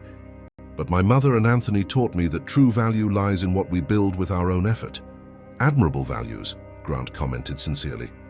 Your mother did an extraordinary job raising you. Eliza blushed slightly at the direct compliment, especially when Lucas added, she sacrificed a lot for me. Dropped out of college when she got pregnant, worked multiple jobs to ensure I could study. She always put my needs above her own. Grant turned his gaze to Eliza, a mixture of admiration and regret evident in his expression. I'm so sorry you had to go through all that alone, Eliza. If I had known... But you didn't, she interrupted gently. And there's no use revisiting what could have been different. What matters is what we do from now on. Lucas watched the exchange between his parents intently, noticing the undercurrents of unexpressed emotion flowing between them. For a moment, he glimpsed what his childhood could have been like if Clara's manipulations hadn't separated these two people who had clearly shared something profound. Speaking of from now on, Lucas said, breaking the moment, there's something I've been thinking about since I found out about you, about Clara actually. Grant instantly became more alert at the mention of his mother. What is it? I'd like to meet her, Lucas declared, surprising both Grant and Eliza. Before it's too late. You want to meet the woman who separated your parents and deprived you of a father your entire life? Grant asked, clearly stunned. Lucas shrugged, a gesture strangely reminiscent of the young Grant Eliza had known. It's not a matter of wanting to exactly, but she's my grandmother, she's dying, and I feel like I need to see her at least once, to understand who this person is, who had such an impact on my life without me even knowing. Eliza felt a wave of pride for her son's emotional maturity. Even facing such a complex situation, he could see beyond the immediate anger, seeking deeper understanding. If that's what you wish, I can arrange it, Grant agreed after a moment of reflection. She's in a specialized clinic in New York. The doctors say she only has a few weeks. The sooner the better then, Lucas concluded. Then, looking directly at his mother, "Would you come with me?" The question caught Eliza off guard. The idea of facing Clara after so many years, of being in the same room again with the woman who had destroyed her dreams and separated her family, was deeply unsettling. I don't know if that would be appropriate," she hesitated. "Please, Mom," Lucas insisted gently. "I know it's hard, but I'd like you to be there with me." Eliza looked at Grant, searching for guidance. He maintained a neutral expression, clearly leaving the decision entirely up to her. "I'll think about it," she finally promised, "but I can't guarantee I'll be able to." Lucas accepted the answer, understanding how much he was asking. The conversation continued for a while longer, drifting to lighter topics. Grant asked about Lucas's hobbies, discovering they shared a love for water sports. Lucas had grown up surfing in St. Augustine, just as Grant had surfed in his youth. When lunch finally ended, nearly 3 hours had passed. The three left the private room and walked together through the resort gardens, the initial tension replaced by a cautious but genuine camaraderie. "I have a proposal," Grant said as they passed near the main pool. "I'm thinking of completely renovating this resort. The facilities are outdated. The concept is stale. Lucas, I'd like to hear your ideas on how we could transform this place, make it more integrated with the natural environment, more sustainable." Lucas raised his eyebrows, surprised by the offer. "Are you offering me a job?" "I'm offering an opportunity for collaboration," Grant clarified. "No strings attached, no pressure. I'd just like to see your vision for this place. If your ideas align with what I have in mind, we could consider a more formal professional partnership. But that is entirely separate from our personal relationship." Eliza watched Lucas consider the proposal. She knew that pensive expression well. It was the same one he'd had since childhood, when carefully evaluating a situation. "All right," he agreed finally. "I can take a look at the facilities, make some preliminary sketches, but I want to be clear that I'm not accepting anything just because of our biological bond. If we work together professionally, it will be because my ideas have merit on their own." "I wouldn't expect anything less," Grant replied with evident pride. "Your mother already warned me about your independent spirit." The three shared a smile, and for a fleetingly perfect moment, they almost looked like a normal family, father, mother, and adult son, enjoying a sunny afternoon by the pool. The moment was interrupted by the ringing of Grant's phone. He checked the screen and frowned. "I need to take this." "It's about the situation with the press," he explained, stepping a few feet away. While Grant spoke on the phone, Lucas turned to his mother. "He's different than I imagined," he commented in a low voice. "Less intimidating, I guess." "How so?" Eliza asked, curious about her son's first impression. "From the interviews, reports, and photos I saw, I expected someone completely cold, calculating, distant. He has that reputation in business. But in person," Lucas paused, searching for the words, "there's a vulnerability to him, especially when he looks at you." Eliza felt her face heat up. "Lucas, don't start." "I'm just saying what I see, Mom," he replied with a small smile. "The way he looks for your glance when he's unsure how to proceed with me. How he visibly relaxes when you smile, approving of something he said." "You've always been too observant for your own good," Eliza murmured, uncomfortable with the accuracy of his observation. "Genetic inheritance, apparently," Lucas joked, gesturing with his eyes toward Grant, who was still on the phone, his expression now serious and professional. "He doesn't miss anything either. I noticed how his eyes register my every reaction, how he adapts his approach based on my responses." Before Eliza could reply, Grant returned, slipping the phone into his pocket. "Sorry for the interruption," he said. "We're dealing with a complicated situation. Someone inside the company leaked confidential information to the press.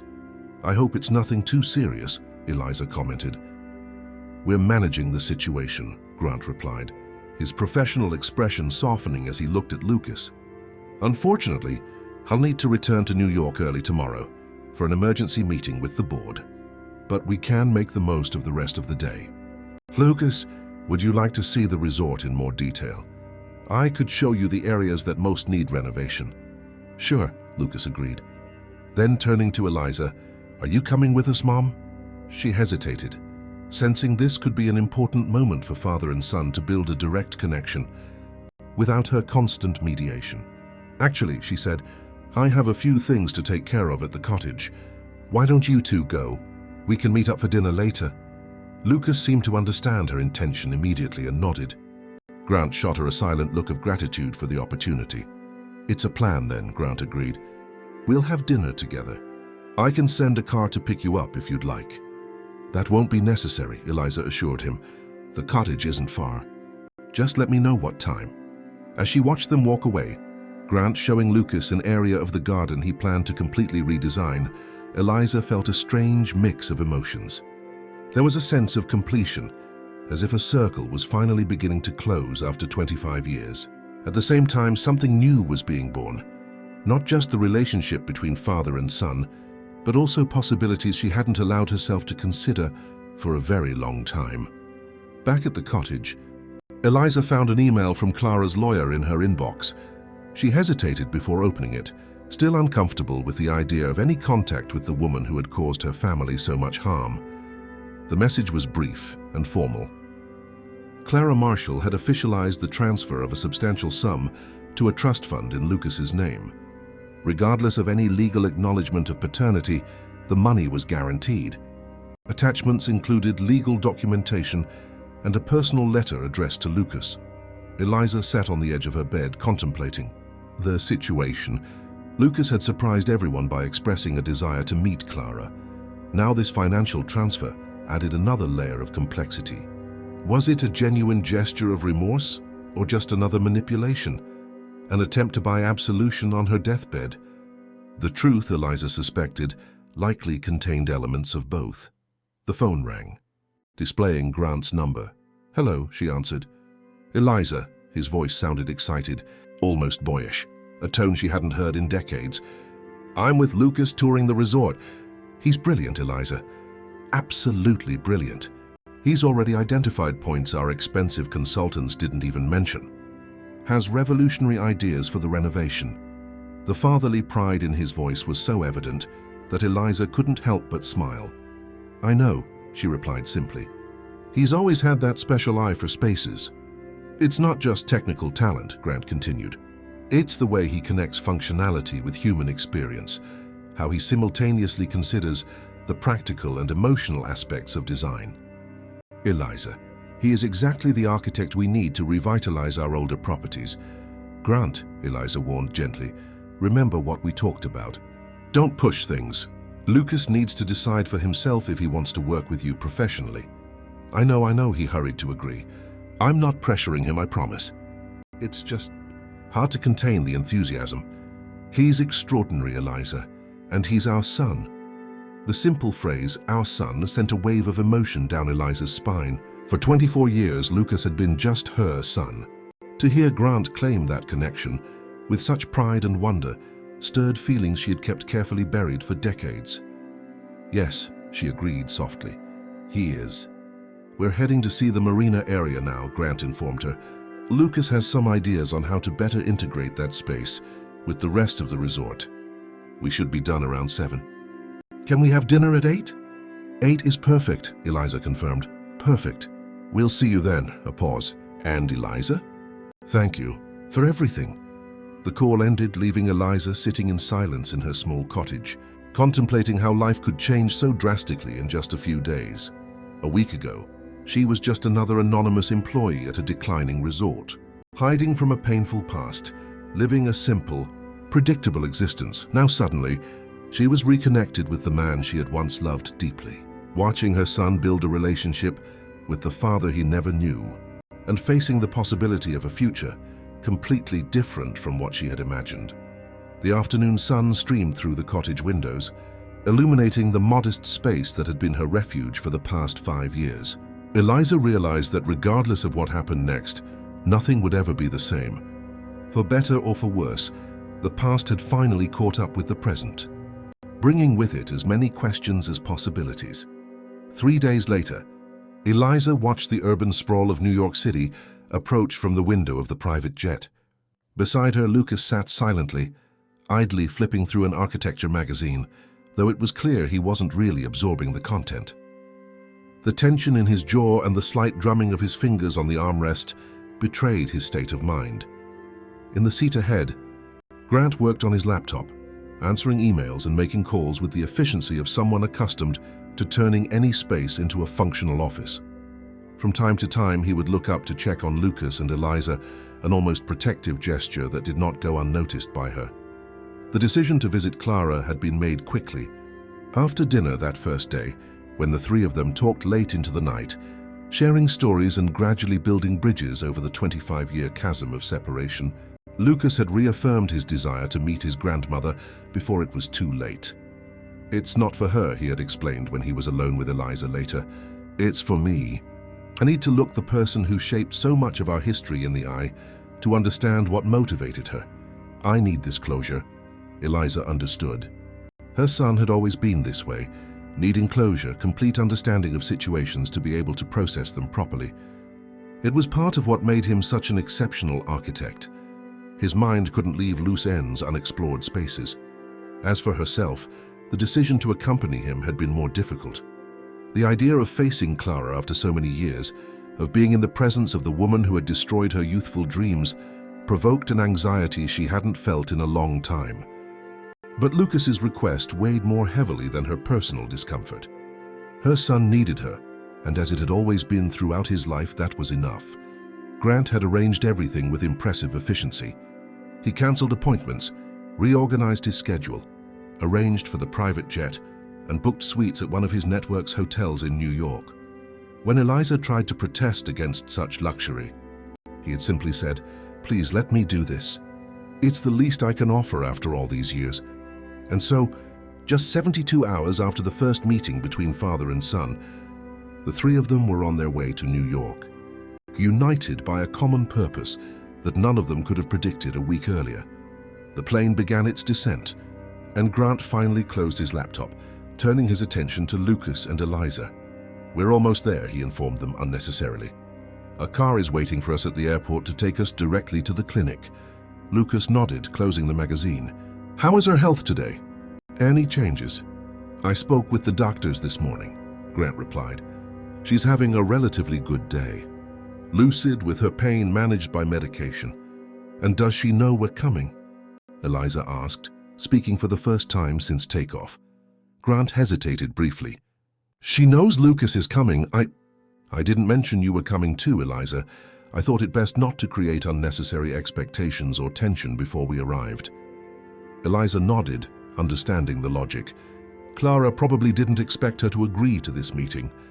And the surprise could be both a negative shock and an opportunity for more genuine reactions. "That's fine," she assured him, noticing the concern in Grant's eyes. "I prefer it that way, actually." The landing was smooth, and within minutes they were transferred to a luxury limousine waiting for them on the private tarmac. Lucas watched through the window as the metropolis stretched out around them, so different from the coastal scenery he was used to. "Did you grow up here?"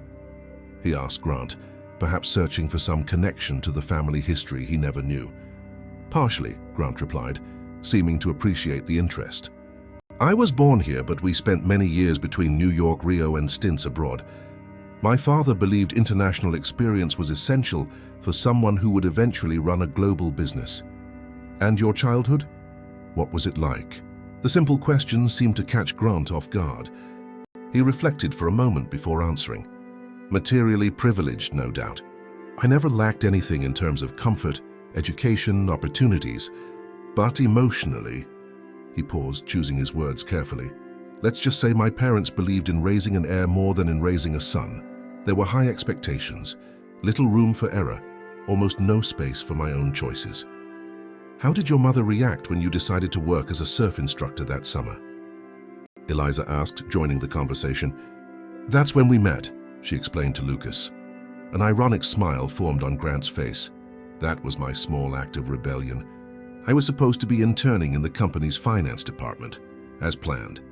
I invented a story about a special field project, even forged university documents. When Clara found out the truth, that's when she met me," Eliza completed softly, "and decided I was a threat to the future she had planned for you." A heavy silence fell over the car. Lucas watched his parents, absorbing this new piece of his family history's puzzle. Was she always that controlling? He finally asked. "Always," Grant confirmed, But that doesn't justify what she did. Nothing does. The limousine slowed, entering the gates of an elegant complex on the outskirts of the city. The St. Monica Clinic was known for caring for the Brazilian elite in their final moments. A discreet, luxurious place with top-tier medical staff and total privacy for its patients. As the vehicle parked in front of the main entrance, Eliza felt her stomach clench with anxiety. Lucas must have noticed her tension as he covered her hand with his, offering silent support. Grant also seemed apprehensive, adjusting his tie in a nervous gesture that contradicted his usual image of absolute control. "Are you ready?" he finally asked as the driver opened the door. "Yes," Lucas replied with determination. Eliza just nodded, unable to trust her voice at that moment. The clinic's interior looked more like a luxury hotel than a medical facility. Discreet receptionists, elegant decor, none of the smells or sounds typically associated with hospital environments. Grant identified himself briefly, and they were immediately led by a middle-aged nurse with a professionally neutral expression. "Mrs. Marshall is having a good day," she informed them as they walked down a silent corridor. "But please limit the visit to 30 minutes. Any longer can be exhausting in her condition." "We understand," Grant assured her. "We'll be brief." They stopped in front of a dark wood door at the end of a hallway. The nurse knocked softly before opening it. "Mrs. Marshall, your son is here. And he's brought visitors." The suite was spacious and elegantly decorated in neutral tones. Large windows offered a view of a meticulously kept garden. In the center, a hospital bed disguised as a luxury piece of furniture, and in it, the woman who had altered the course of so many lives. Clara Marshall was almost unrecognizable to Eliza. The imposing, intimidating woman she had known 25 years ago, with her haughty posture and calculating eyes, had given way to a frail figure, visibly consumed by illness. Her face, once beautiful in an almost cruel way, was now marked by suffering. Her pale skin stretched over prominent bones. Her hair, once black and impeccably styled, was sparse and completely white. Only her eyes remained the same, dark, intense, piercing. And it was in those eyes that Eliza saw the shock of recognition when Clara realized who was accompanying her son. "Grant," Clara said, her voice surprisingly firm despite her frail appearance. "You came." "As I promised," he replied, approaching the bed, "and I brought someone you wanted to meet." Clara's gaze shifted from Eliza, who remained a few steps back, to the young man stepping forward beside Grant. Her eyes widened, and a complex expression crossed her face. Surprise, recognition, perhaps even a spark of genuine emotion. "Lucas," she whispered, "my grandson." Lucas approached the bed, carefully studying the woman who was technically his grandmother, but who until days ago was just an abstract entity in his life. "Mrs. Marshall," he greeted formally, offering no more intimacy than he felt comfortable giving. "You look so much like your father at his age," Clara commented, her eyes eagerly tracing every detail of her grandson's face. "The same eyes, the same determined chin." "Everyone says that," Lucas replied neutrally. An awkward silence settled, broken only by the soft beep of a medical monitor, discreetly placed beside the bed. "And you brought Eliza too," Clara finally observed, her gaze moving to the woman who remained near the door. "I wasn't expecting that." "I came at Lucas's request," Eliza clarified, her voice calm, controlled, revealing none of the emotional storm she felt inside. "He wanted me to be here." Clara nodded slowly. "I see. Well, please come closer. There's no need for formalities when time is so short." Grant indicated the armchairs arranged near the bed. The three sat, forming a semicircle around Clara. The former matriarch of the Marshall family adjusted herself slightly in the bed, as if trying to reclaim some of her old authoritative posture. So you know everything now," she said directly to Lucas. "About what I did, about how I separated your parents." "I know enough," he replied. "I know you threatened my mother when you found out she was pregnant with me. I know you forged a letter, making my father believe she had abandoned him for money. I know you manipulated everyone to keep your son under control and preserve the family legacy as you envisioned it." Lucas's raw frankness had a visible impact on Clara, who blinked rapidly, as if she had been physically struck. But she recovered, keeping her eyes fixed on her grandson. All true, she admitted, surprising everyone with her direct acceptance of guilt. I did all that and more. I investigated your mother's past, found her vulnerabilities, used every piece of information available to push her away from Grant. When I found out about the pregnancy, I panicked. A child would change everything, create a permanent bond. I couldn't allow it. Why? Lucas asked simply. Why go so far? Clara glanced briefly at Grant, who maintained a carefully neutral expression before answering. I had a very specific vision for the future of the Marshall family, she explained. Grant was the only heir. The entire empire my husband had built depended on him to continue. A pregnancy at 21, with a girl with no connections, no fortune, no family name, in my mind that would destroy everything. So you decided to destroy 3 lives instead, Lucas commented, without explicit hostility, but with a firmness that clearly resembled his father's. At the time, I didn't see it that way, Clara replied. I genuinely believed I was protecting Grant, securing his bright future. Our family name means something in this country. It carries responsibilities, expectations. And was it worth it? Eliza finally interjected, the question escaping before she could stop it. Looking back now with the perspective of time, was what you did worth it? Clara turned her tired eyes to Eliza, studying her for a long moment before answering. No, she admitted finally, the word sounding as if it were forcibly extracted. It wasn't worth it. Grant built the empire I envisioned, it's true. He transformed the company into something bigger and more powerful than my husband ever dreamed. But the price, she paused, her voice faltering slightly, the price was too high. My son became exactly the businessman I wanted, but he lost his humanity in the process. Until recently, at least. Grant shifted uncomfortably in his chair, clearly disturbed by his mother's raw analysis. I didn't make the same mistake my own mother made, Clara continued, surprising everyone with the unexpected turn. She forced me to marry Edward for interest, for family connections. I loved another man, someone my family considered unsuitable. I submitted to her will, abandoned my true love, accepted the arranged marriage, and I promised myself I wouldn't let my only son make the same mistake, giving up his future for a youthful love. So instead of freeing him from that cycle, you perpetuated it in another way, Lucas observed. Clara closed her eyes briefly, a gesture of concession. The irony is not lost on me, believe me. Trying to save him from making my mistake, I forced him into a destiny perhaps even lonelier. A heavy silence followed, each person absorbing the revelations and their implications. The monitor beside the bed emitted a slightly different beep, and Clara pressed a button that administered what seemed to be a dose of pain medication.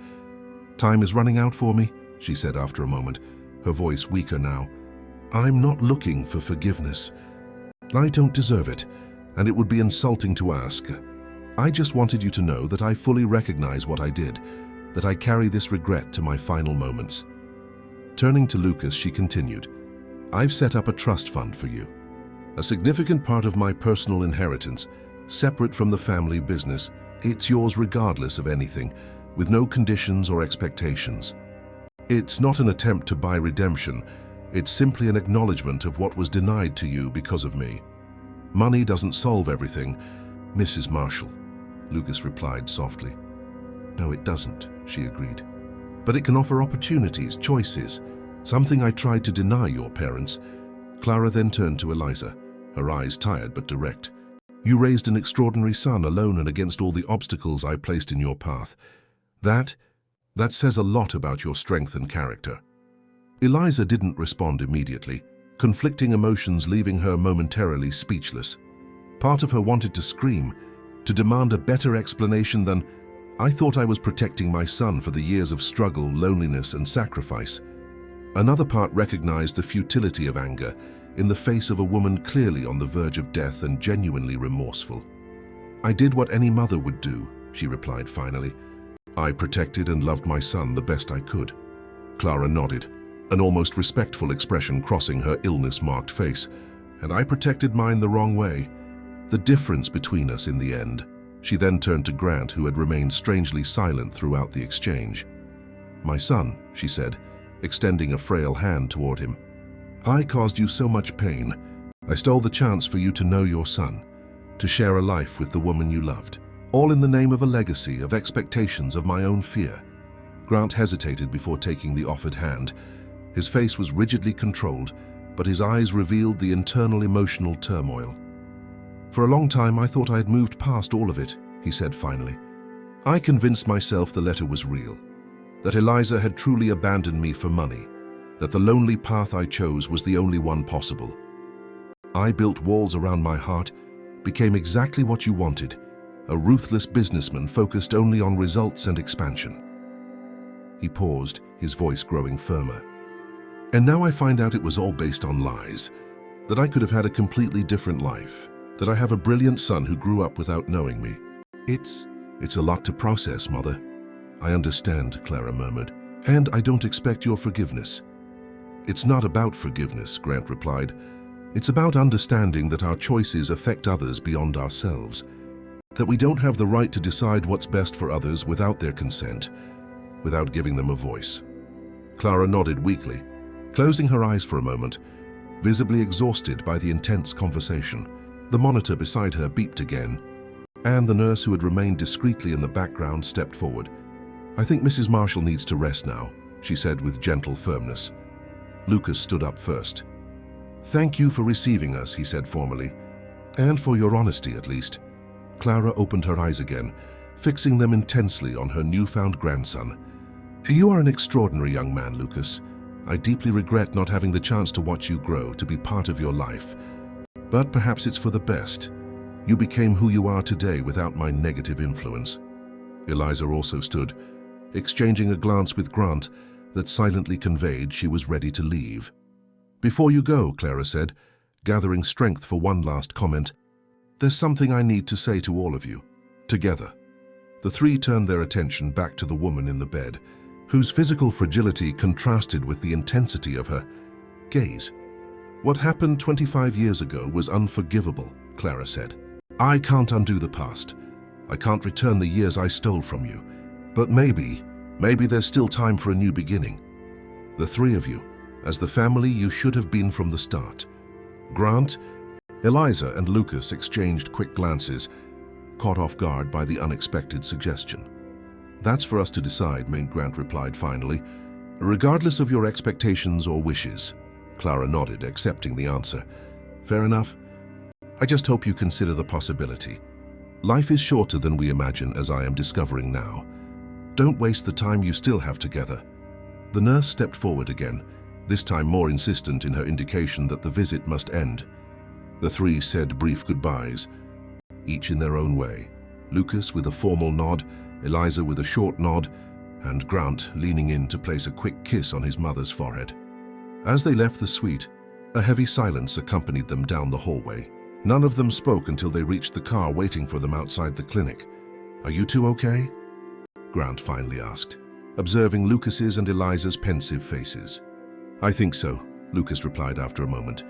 It was clarifying in a way, seeing her as a real person with her own insecurities and regrets instead of just the abstract villain of the story. Eliza nodded, finding herself surprisingly calm. "She's not the monster I imagined for so many years, nor the repentant victim she's trying to appear as now. She's just a woman who made terrible choices based on her own fears and the culture she was raised in." Grant gave Eliza a thoughtful look, as if seeing a new side of her, her capacity for understanding even in the face of someone who had hurt her so much. "And what about what she said at the end?" Lucas asked abruptly, looking from one to the other. "About you two, about the three of us as a family." The question hung between them, loaded with unexplored possibilities, with a future none of them had dared to fully contemplate until that moment. 6 months passed.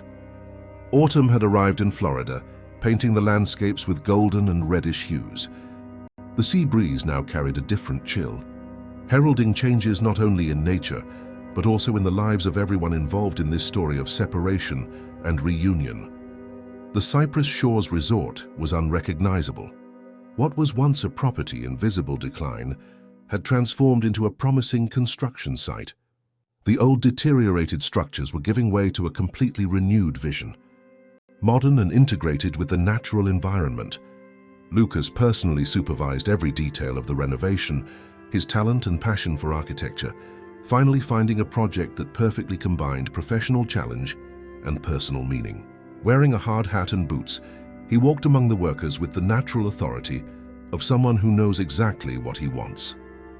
The main pool deck needs to be adjusted 2 more degrees to perfectly capture the sunset in the winter months, he instructed one of the foremen. And the shade structures must be installed, following the precise biomimetic pattern we designed. His assistant, a young, recently graduated architect Lucas had hired to help with the project, took hasty notes while trying to keep up with his energetic pace. "Is the new wing of overwater bungalows progressing on schedule?" Lucas asked, consulting blueprints on his tablet. "Yes, sir," the assistant confirmed. "The special foundations you designed for minimal environmental impact were approved by the environmental inspection. They were impressed with the innovative solution." A smile of satisfaction crossed Lucas's face. This project had become his definitive entry into the world of architecture. The renovation of the Cypress Shores Resort, now rebranded as the Dawn Eco Resort, was already attracting attention from specialized media even before its planned opening next summer. Not that it had all been easy. The first few months of working with Grant as both client and father brought unique challenges. There were heated discussions about budgets, deadlines, and creative visions. Lucas insisted on more expensive, sustainable solutions. Grant questioned the commercial viability of certain innovations. But gradually, they established a working dynamic that respected each other's expertise. Lucas in visionary architecture, Grant in business realities. At the end of his daily inspection, Lucas headed to the small temporary office set up in a converted container with a sea view. There he found Grant reviewing financial reports, his reading glasses giving him a more approachable appearance than his usual image as a ruthless magnate. "How are we doing?" Grant asked, looking up from the documents. "On schedule for most areas," Lucas replied, pouring himself some coffee. "We have some challenges with the installation of the rainwater harvesting system, but nothing that will significantly delay delivery." Grant nodded, observing his son with evident pride. In just 6 months, Lucas had grown from a talented but inexperienced young architect into a confident professional leading a multi-million-dollar project. The professional partnership had worked better than either of them initially expected. "I spoke with your mother earlier," Grant commented, removing his glasses. "She returns from Gainesville tomorrow. It seems the meeting at the university was productive." Lucas smiled. "She was nervous about that interview, after so many years away from academia." "Your mother is more capable than she gives herself credit for," Grant replied.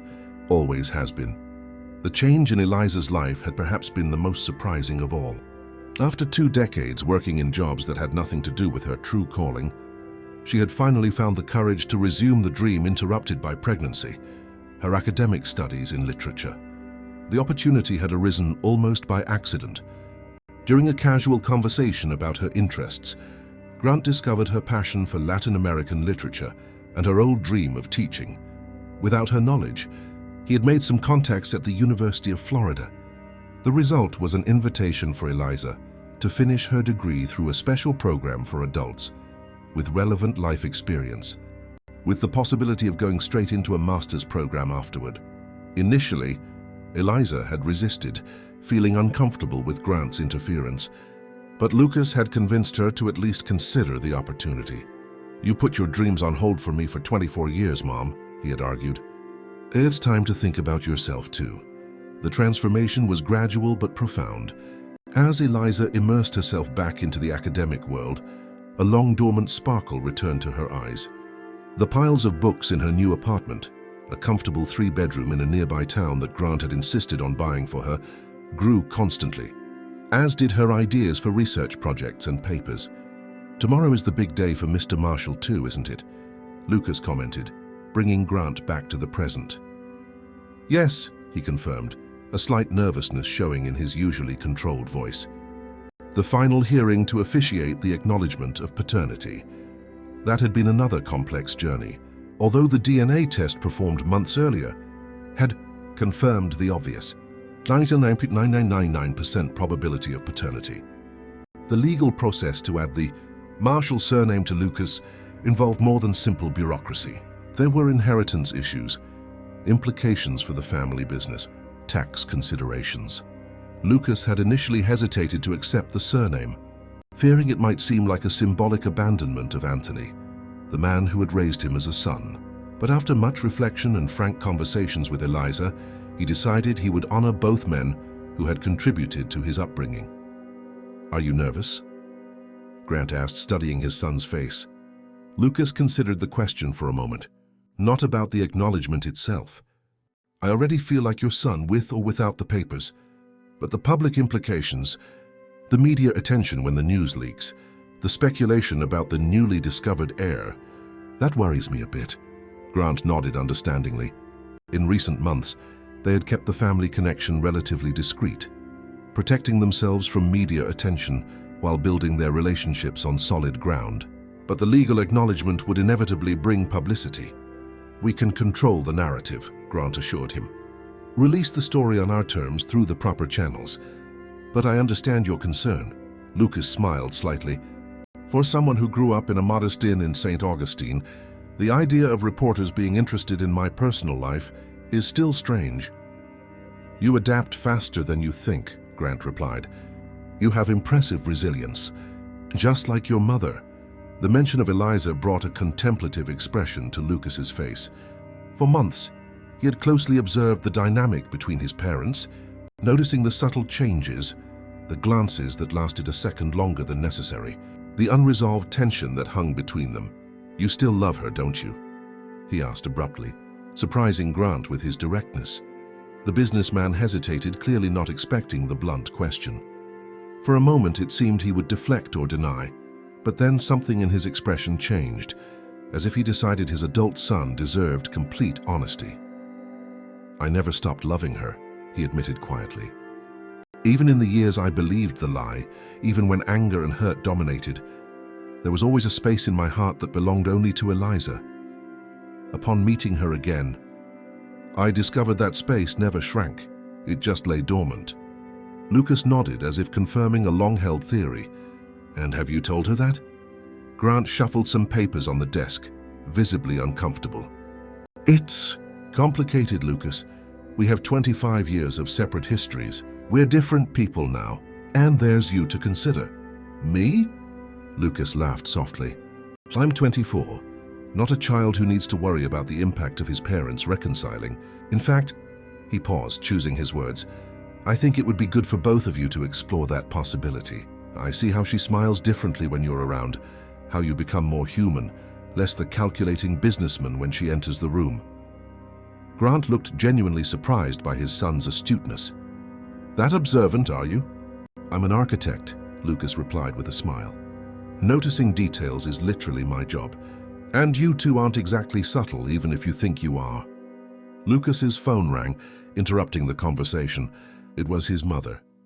"Hi, Mom," he answered, putting it on speaker. "I'm here in the office with Grant. You're on speaker." "Oh, hello to you both," Eliza's voice replied, sounding more cheerful than usual. "I have news. The university approved my research proposal for the Masters in Contemporary Latin American Literature. I can start next semester, with a full scholarship." "Huh, that's wonderful, Mom," Lucas exclaimed genuinely. "Congratulations, Eliza," Grant added, his tone revealing evident pride. "I knew they would recognize your potential." "The committee was impressed with my proposal on female narratives of resilience in adverse contexts," she continued, her excitement shining through. "They said my life experience brings a unique perspective to the topic." Lucas exchanged a significant look with Grant. It was refreshing to hear his mother so enthusiastic about something related to her own career and personal ambitions, after years of dedicating herself exclusively to survival and her son's well-being. "This calls for a celebration," Grant declared. "How about a special dinner tonight? I can ask the chef at the hotel in Jacksonville to prepare something." "You don't need to go to such trouble," Eliza protested, though her tone revealed she appreciated the gesture. "Something simple is more than enough." "I insist," Grant replied. "It's an important achievement. Lucas, can you join us?" "Actually," the young man said, a sudden idea forming in his mind, I just remembered I promised to meet some architect colleagues in Jacksonville tonight. An unavoidable engagement." Grant shot him a suspicious look, clearly seeing through the improvised lie. "That's a shame," Eliza commented, sounding genuinely disappointed. "But I understand, honey. Your professional commitments are important." "Then it will be just the two of us," Grant concluded, still looking at Lucas with a raised eyebrow. After arranging a time and other details, they ended the call. As soon as Eliza hung up, Grant crossed his arms, staring at his son. "Unavoidable engagement with architects in Jacksonville?" he questioned skeptically. Lucas shrugged, not trying to hide his smile. "Consider it a little push from fate, or from your son in this case." "Lucas," Grant began in a warning tone. "Look, you two need some time alone," Lucas interrupted. "Without me as an emotional buffer, without the excuse that you're just getting together for the son's sake. You're adults. Talk, explore what's still between you." Grant sighed, but there was a twinkle in his eye that betrayed his feigned irritation. "You're as stubborn as your mother, and as strategic as my father," Lucas retorted with a grin. "Apparently I inherited the worst or the best of you both, depending on your perspective." That night, while Lucas actually did meet friends in Jacksonville, turning his excuse into the truth, Grant waited anxiously at the reserved restaurant of the five-star hotel. He had chosen a discreet table with a sea view, ordered the best wine in the house, and personally checked every detail of the ambiance. When Eliza arrived, Grant felt his heart race as it hadn't in decades. She had swapped the simple clothes she usually wore for an elegant but not ostentatious dark blue dress that perfectly enhanced her eyes. Her hair, now with silver streaks she had decided not to hide, was loose on her shoulders, framing a face that, to Grant, remained as beautiful as it was 25 years ago. "You look stunning," he said sincerely, standing to greet her. "Thank you," she replied with a shy smile. "It's been a long time since I dressed up for a special occasion." The evening flowed with surprising ease. They talked about Eliza's academic research, about the progress on the resort project, about the challenges and joys of rediscovering Lucas as an adult. The wine helped relax their final reservations, and soon they were sharing memories of their youth, laughing at long-forgotten stories. "Remember that time we tried to have a picnic on the secluded part of the beach, and it ended up pouring rain?" Eliza recalled, her eyes shining with the memory. "How could I forget?" Grant laughed. "We ran for over a mile in that storm, finally taking shelter in that rocky cave, where you dramatically declared that not even the elements of nature could separate us," she completed, a nostalgic smile on her lips. "We were so young, so convinced that love conquered all." "Well, technically it wasn't the natural elements that separated us," Grant observed dryly. "It was my mother." The mention of Clara brought a brief moment of sobriety. She had passed away 3 months after their meeting at the clinic, having deteriorated rapidly in the following weeks. Grant and Lucas had attended the funeral. Eliza had chosen to stay away, which they both understood perfectly. "Do you think she found any peace at the end?" Eliza asked softly. Grant reflected for a moment. "I think so. Meeting Lucas meant a lot to her, and I think seeing him so balanced, so accomplished, helped her accept that despite her manipulations, something good emerged from it all." Eliza nodded thoughtfully, swirling the wine glass between her fingers. "I can't say I've completely forgiven her, but I understand her motivations better now. She was a product of her time, of her upbringing. As we all are in a way," Grant philosophized. "A product of what we live through and the choices we make in the face of circumstances." A comfortable silence settled between them, filled only by the distant sound of the sea and the soft music in the background. Finally, Grant gathered the courage for the question he had been mentally rehearsing for weeks. "Eliza," he began, his voice deeper than usual, "have you ever wondered what it would have been like if none of this had happened? If we had stayed together from the beginning, raised Lucas together?" She studied him for a moment before answering. "It would be dishonest to say I've never thought about it. Especially in the early years when life was particularly hard, I often imagined what it would be like to have you by our side. And now," he pressed gently, "do you think about it now?" Eliza took a deep breath, carefully placing her glass on the table. "Grant, what are you really asking?" It was the moment of truth, and they both knew it. Grant leaned slightly over the table, his eyes fixed on hers. I'm asking if there is still space in your life and in your heart for us. Not just as Lucas's parents, but as us, Grant and Eliza. The question hung between them, heavy with decades of unfulfilled possibilities, of an interrupted story that could, perhaps, find a new chapter. We are different people now, she replied carefully. The Grant I knew was 21, with rebellious dreams and a free spirit. You've built an entire life separate from me, become a man I barely recognize at times. Is that a gentle refusal? He asked, trying to maintain his composure despite the evident disappointment. No, Eliza replied softly. It's a request for patience. We can't just pick up where we left off 25 years ago, Grant. We need to learn who we've become, discover if these new versions of ourselves are compatible. Grant relaxed visibly, a hopeful smile forming on his lips. Time and patience. I can offer both. And there's Lucas to consider, she added. I know he's an adult, but this newly formed family dynamic is still fragile. Actually, Grant commented with a slight smile, Lucas made a strong point today that he fully supports the idea of us exploring our possibilities. Eliza laughed, shaking her head. So that sudden engagement in Jacksonville was as transparent as it seemed, Grant confirmed, joining her laughter. Our son isn't exactly subtle in his manipulations. He definitely gets that from his grandmother, Eliza observed, though without any real malice in the comparison. Grant extended his hand across the table, offering it palm up in a silent invitation. After a moment's hesitation, Eliza placed her hand in his, feeling the familiar electricity that, even after 25 years, still existed between them. One day at a time, he suggested, his fingers gently lacing with hers. One day at a time, Eliza agreed, a genuine smile lighting up her face. 18 months later, the Dawn Eco Resort was preparing for its grand opening. The old declining Cypress Shores Resort had been transformed into one of the most innovative and sustainable hotel developments on the coast, combining sophisticated luxury with a deep respect for the environment. Lucas Monroe Stone Marshall, his full name now officially recognized, walked the property, conducting a final inspection.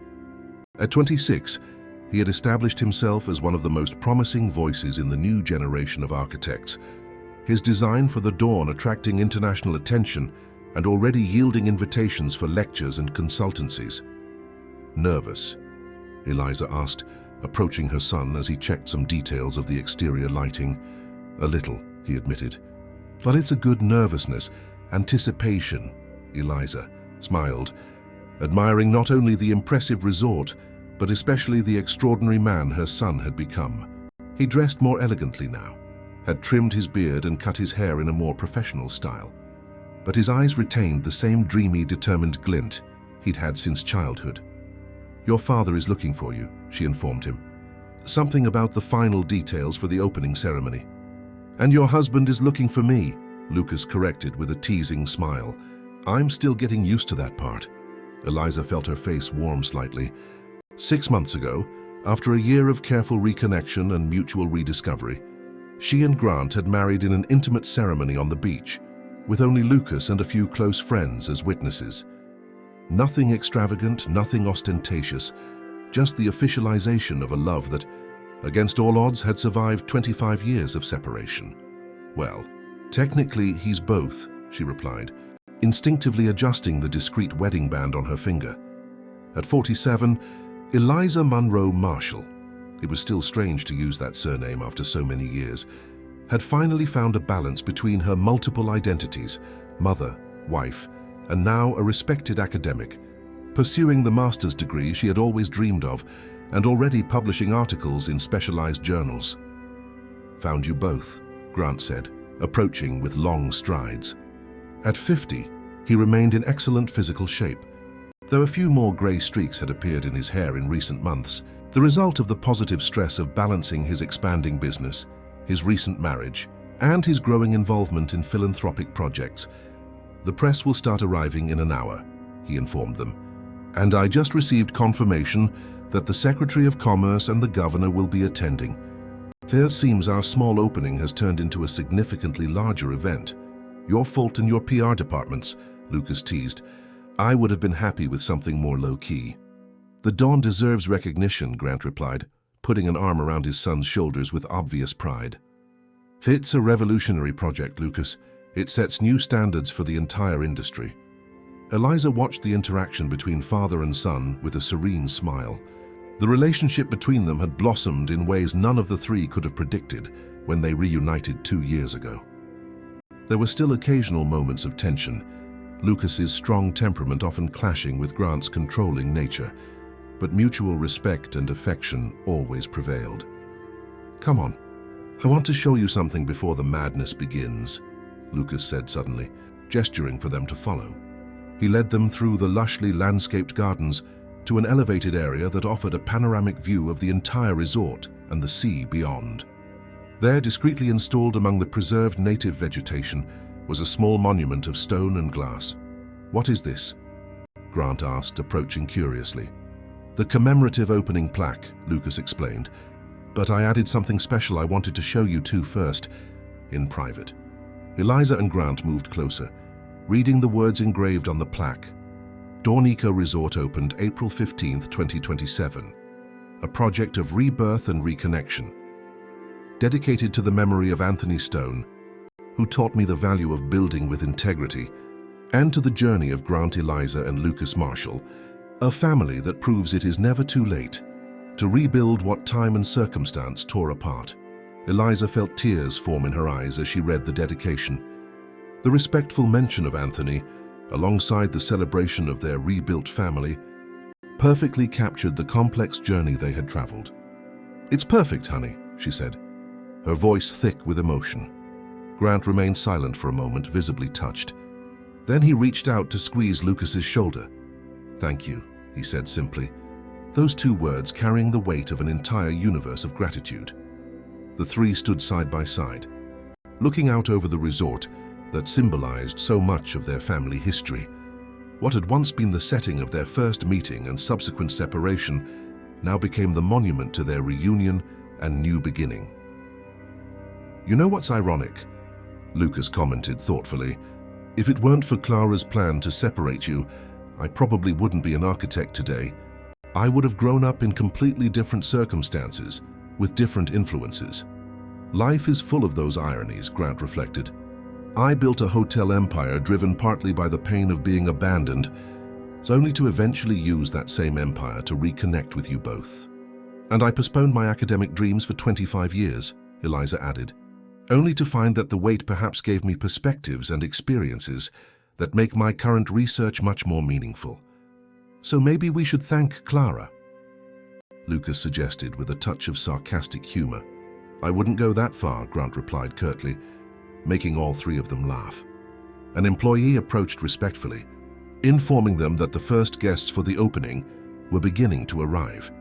It was time to return to reality, to responsibilities, to the public roles they each now played.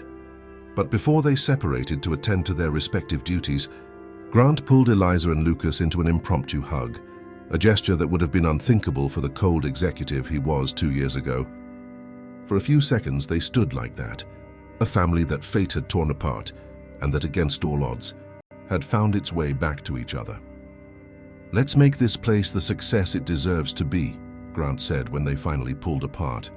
"And afterward, who knows, we can take that family vacation we discussed." "Is Bali still at the top of the list?" Lucas asked excitedly. "Unless your mother has changed her mind," Grant replied, looking at Eliza with the same affectionate intensity that had once characterized the 21-year-old she had fallen in love with. "Bali sounds perfect," she confirmed. "As long as we're together, the place is secondary." As they walked back to the main building, where journalists, politicians, and celebrities were already beginning to gather for the grand opening, Eliza reflected on the extraordinary journey that had brought them to this point. From passionate young lovers to strangers separated by lies. From a single mother struggling to survive to an academic fulfilling her dreams. From a lonely magnate to a man rediscovered through family love. From a son growing up without a father to a brilliant architect honoring both his heritages. Life rarely followed the paths we planned, Eliza thought. Sometimes the most painful detours ended up leading us exactly where we were meant to be, just by longer, more winding routes than we could have ever imagined. The Cypress Shores Resort, Where it all began 27 years ago was now reborn as the Dawn Eco Resort. An appropriate name, Eliza reflected, for what they were all experiencing. The dawn of a new phase, illuminated by the wisdom that only time and overcoming hardship could bring. And as the sun began to set on the horizon, painting the sky in shades of orange and pink over the renovated resort, Eliza smiled, feeling a peace she had sought for most of her adult life. The past couldn't be changed, but it had finally been understood and accepted. And the future, now shared with the two people she loved most in the world, shone with possibilities as vast as the ocean before them. End of story. Dear listeners, we hope the story of Eliza, Grant, and Lucas has touched your hearts. To follow more moving narratives like this one, we have prepared a special playlist that you can access by clicking the link on your left. If this journey of love, separation, and reunion moved you, don't forget to subscribe to our channel and leave a like on this video. Every day we bring unique stories that explore the complexity of human feelings and the transformative power of true love. Share your impressions in the comments and tell us which moment touched your heart the most in this story of family redemption. We look forward to your participation.